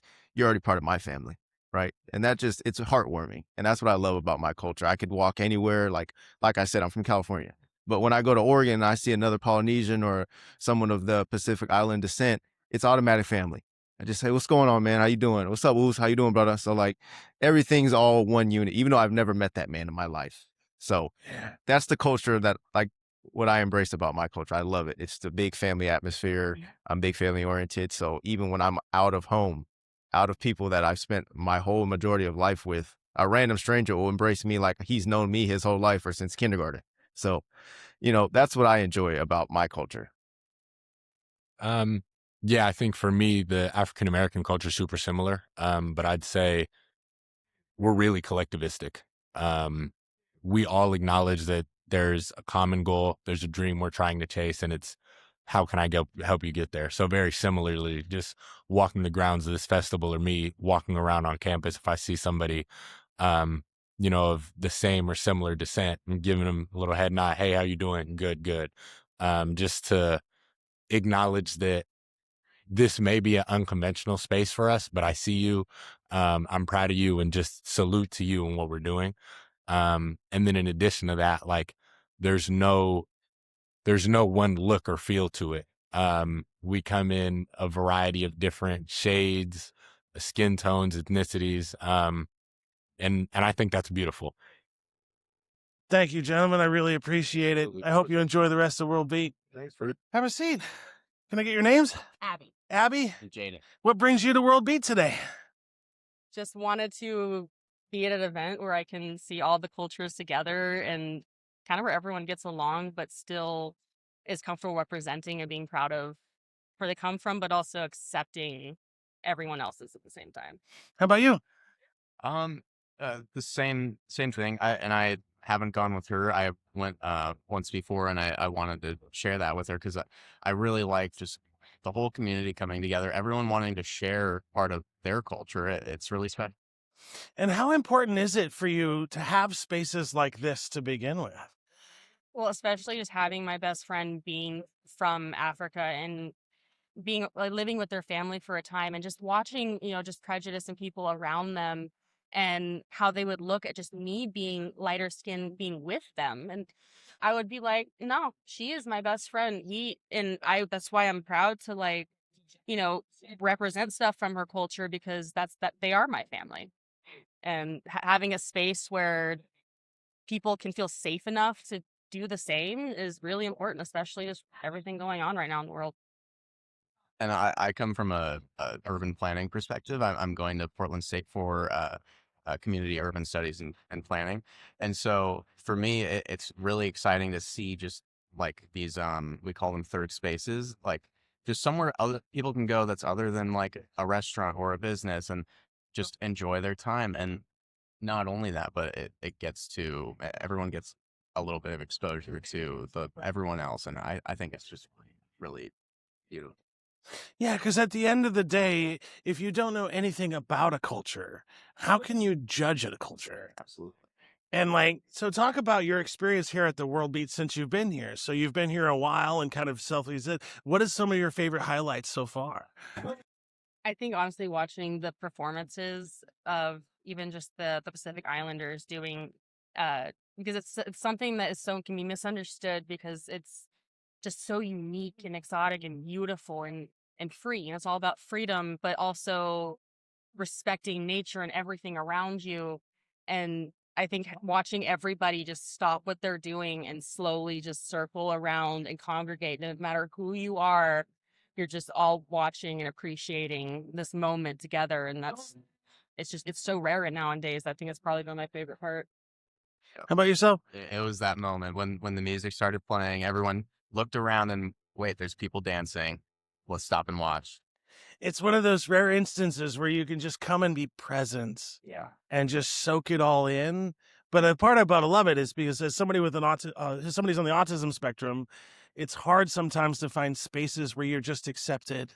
Yeah. And this is one of those spaces where it doesn't matter. You can wear your headphones and no one's going to judge you. You can wear your sunglasses and no one's going to judge you. And it's such a breath of fresh And air. I love too how it's not everything's open. So people, especially with sensory issues, like myself, that has issues with crowds.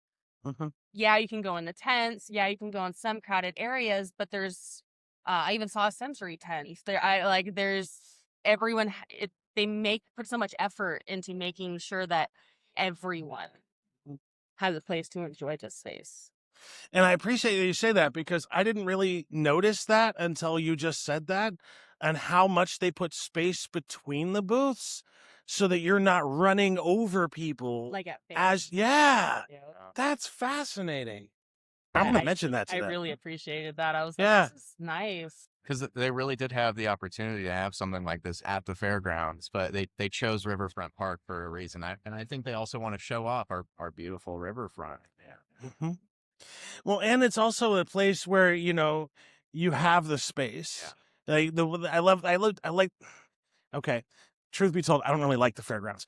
It has weird smells. It has weird sort of atmosphere, just the way the buildings are. The fair itself is not sensory friendly. And I think the intentional choice to have it here in a place where you can kind of control that environment is huge. Now, is there any significance behind the hat? Because that's one of the things I saw when you first walked by, and I'm like, okay, that's about the coolest hat ever. I saw it when I first came in. We came yesterday, and the person at the ticket booth was wearing one. It was one of the witchy ones that come up to a really tall point. And I was like, okay, I have to see where these hats are. Went over. There's ones with mushrooms sticking out of it. There's the witchy ones, just mushroom displays, but actual mushrooms sticking out of it. And I was like, okay, I'll let you pick. What do you want me as, a mushroom or flowered? And so he picked the flower, and I'm like, okay. And it works with the sun and the heat, and it's such a unique thing. I was like, it's special. It's a justifiable purchase to me. Good choice, man. Yeah. Good choice. So how important is it also to see that your friend's culture is represented outside of their own community? It made me so happy when I walked up and saw the area, and I even went up to one of the booths pretty much, and one of the ladies came up, and I told her about my best friend, and I'm like how much I love the prints, and instantly it was like, okay, you're part of the family. Like, okay, come on, which one do you want? And I'm like, I can't get one today.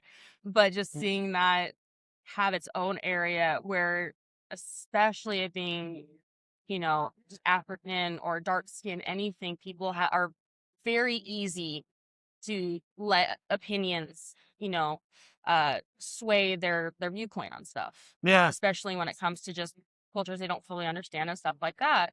And so seeing a space where it's appreciated, and not just appreciated, but just represented with such confidence and love that people have no choice but to be like that, even if they don't like it, even if they have their own opinions, because everyone's allowed to have their own opinions about stuff like that. But they're forced to at least accept. That's unique. That's special. That's different. And I don't know about you, but I don't want to live in a world where it's just one monoculture. How boring would that be? Yeah, especially you can see that in events like this. And I guess the last question I have is the only kind of hard question that I'm asking today. Is there something about your own culture or your own family that you love in terms of a tradition, something about your culture, something that is unique to your family? I have a very, being Hispanic, I'm not very close with my family, but I also have a big family. So one thing I do like is when the family does come together, they come together. And it's always, at least, the grandparents reach out, and it's just something. I don't have a lot of family traditions, but just that effort to put that time and set aside the time to reach out to family, and it's just always been a little extra special in my family. So I appreciate that about it. How about yourself?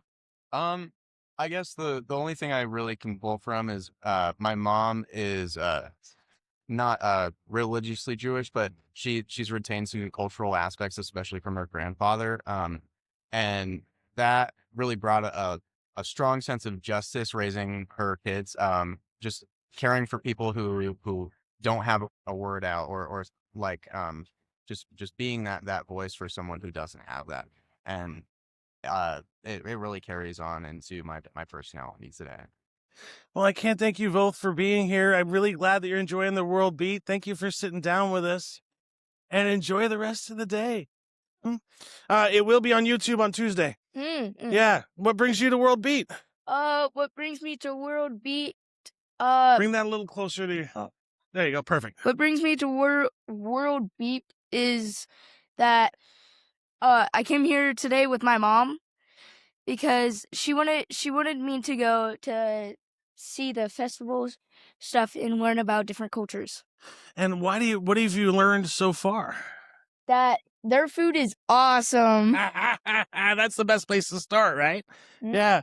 So how about from your perspective, coming to a place like this, how important is it that a place like this exists? I say it's pretty important because people need to get out and see each other's cultures and stuff, to learn about each other and how we work. Yeah, because we're all sort of a part of the same community, right? Mm-hmm. Yeah. Tell me about your shirt. This is what is his name? Michael something. Okay. And he's a Spider-Man character from Spider-Man something far. That's fair. Are you a huge Spider-Man nerd, if you will? I hate to use the word nerd, but yeah, I just got told. Spider-Man. He asked the god of the creation of marble. Why is my world full of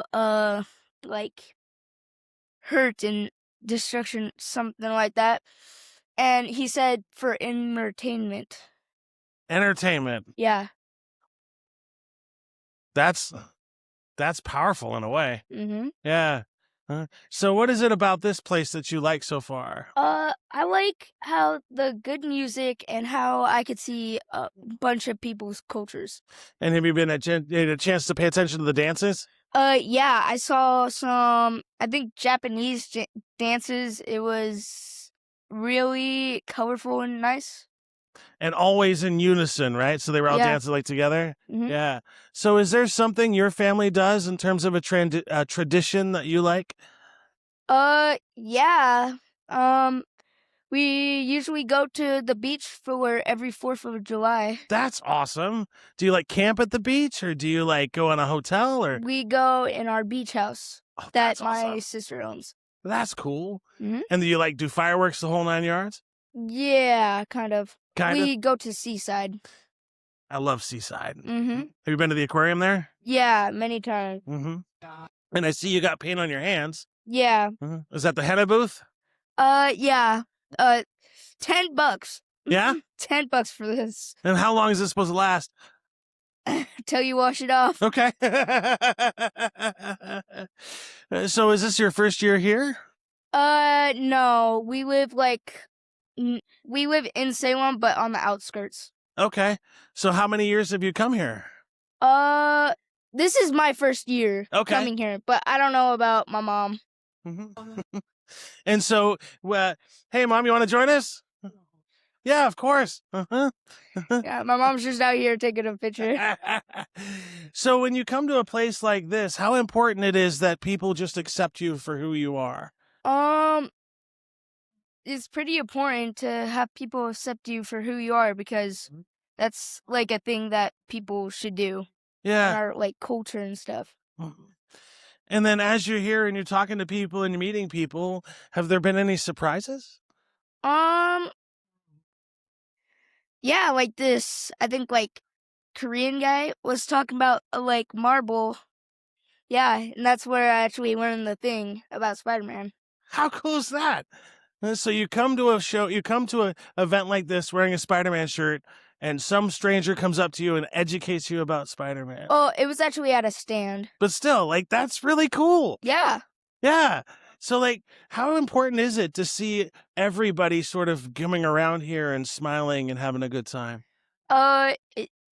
It's really wonderful to see that, you know? Yeah.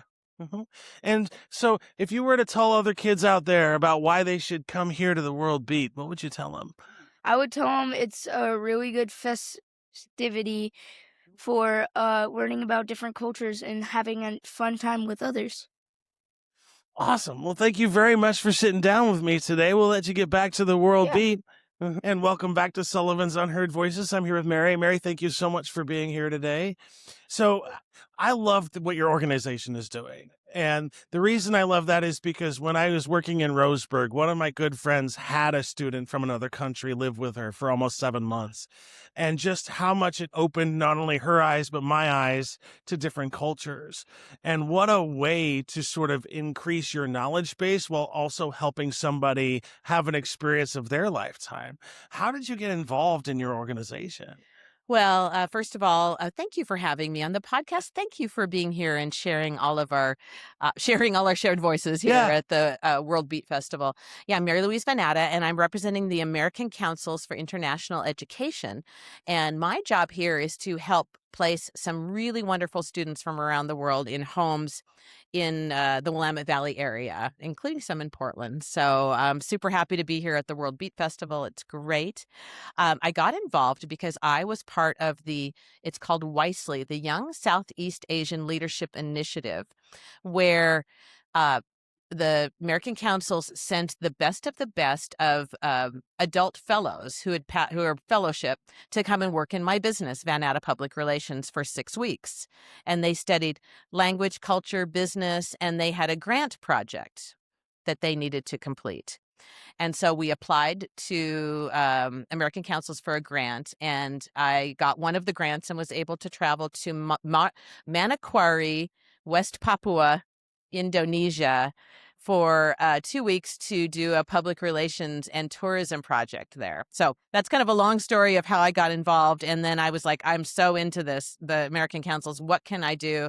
And so they said, become a local coordinator. And I was like, all right. So I got approved, and now I'm out searching for host families for some wonderful students. And I would imagine that the most often question and the most often concern people have is like, what is the barrier to actually hosting somebody?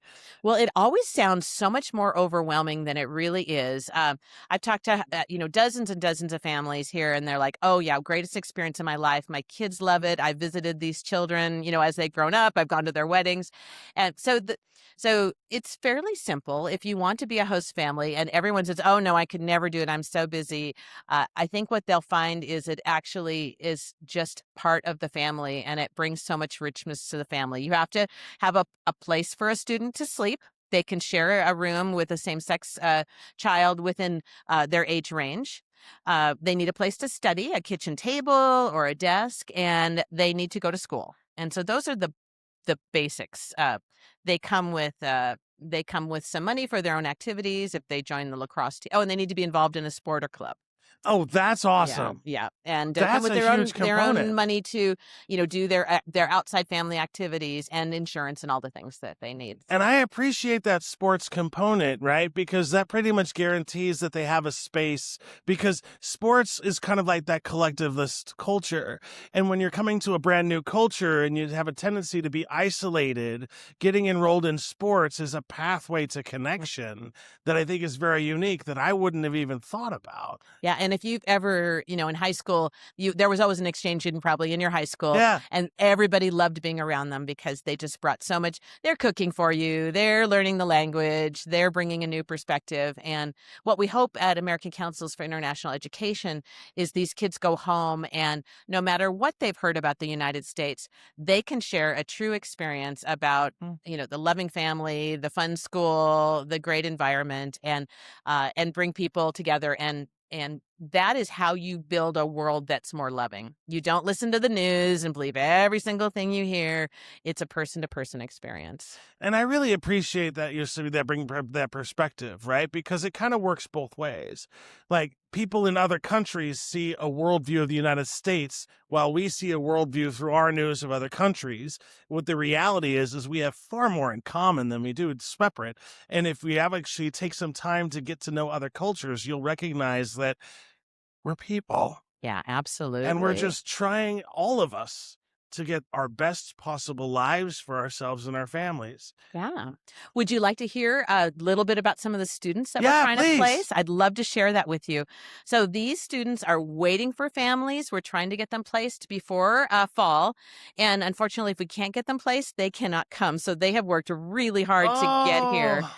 So I might share just a couple. And if you go to our website, which is inbound.americancouncils.org, all the student profiles are there, and plus some contact information for American Councils. So I know Elvira wants to come here from Romania. She loves learning about Japanese culture, sustainable fashion. She loves volunteering. She likes making jewelry, silversmithing, snowing, crocheting, and cooking. And she can swim.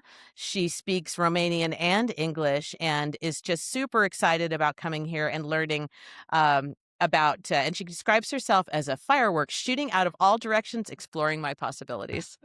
She sounds so fun. And I'll just read one more to kind of give you an idea. Nojas is a boy from Lithuania. He's 16 years old. He loves debate club and volunteering, swimming, soccer, rowing, and basketball. He wants to become a veterinarian when he grows up. And he has pets in his house, and so he loves pets. He speaks Lithuanian, English, and German, and he's waiting to be placed. And so there's a number of wonderful kids just like those two that would love to come to your home and be part of your family. And if you have little kids, it's great because they help, really enforce English skills because they speak nice and slow, and like me. If you have high school kids, they can go to school with them and participate in their activities. So, and also single parents are acceptable, or if you are a retired couple and you just want to enrich your experience with a student, that is perfectly fine too.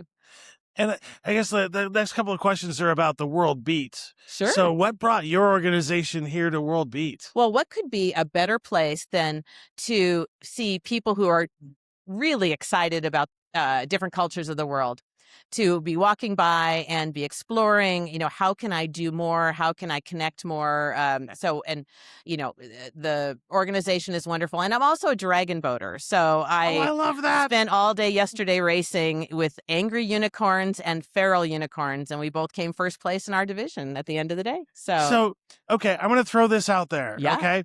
Because as you see on the shirt, it's the unicorn riding in on the dinosaur. Oh, yeah. I would like to talk to somebody, not here, but like long form, about the unicorns and dragon boat racing. Oh, yeah. Well, the angry unicorns are the best. I know. Do you know what a group of unicorns is called? No.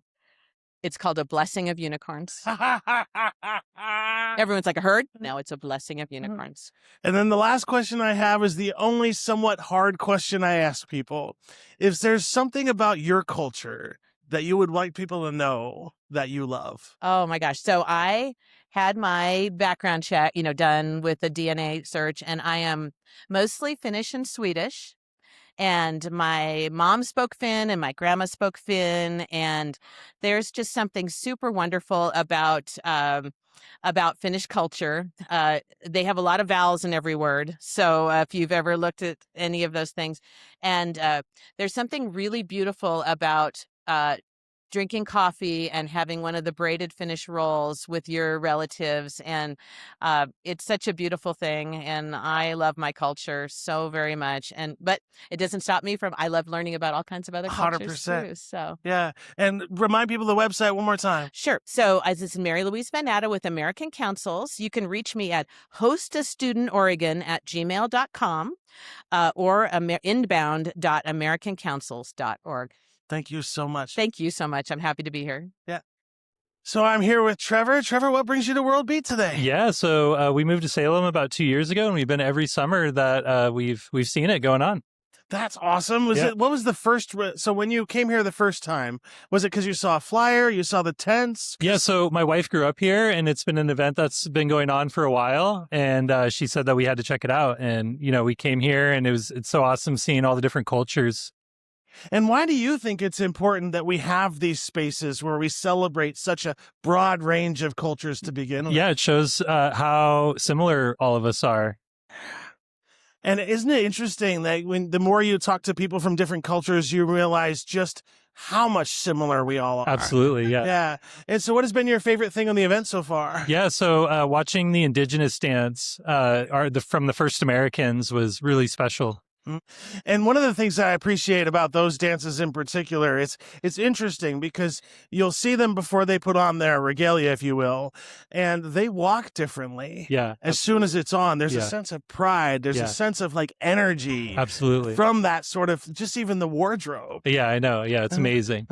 So in terms of like these spaces, like why is it important for people to come and support these things? Because it's small businesses, it's people sharing their passion and their culture, and it's important to understand what makes all of us come together, right? And it's just amazing. And why is the sense and idea of acceptance important to you? For me, because we're all humans experiencing this for what we think is the first time, and I think it's special that we all just are kind to each other, because it's all our first time in this bubble, floating rock, going through space, right? It's pretty special thing, Yeah, I always get chuckle a little bit when I hear people who say like, well, rugged individualism. Like, do you have a phone? I do. Like, then you're not a rugged individualist. Oh no, you're an internationalist. Yeah. You're a part of the world. It's like how many thousands of people took to build that one phone. Yeah. Like we're all in the same planet, folks, whether we like it or not. And we should take care of it and take care of each other. Yeah. Yeah. And how important is it to sort of set the stage for future generations with places like this? Yeah, I think exposing, our children to different perspectives and different cultures is really important. And, traveling if you can is really important. And I think we should, most of what is it? It's hate isn't, you're not born with hate. It's a learned behavior, And it's a conscious choice. Yeah.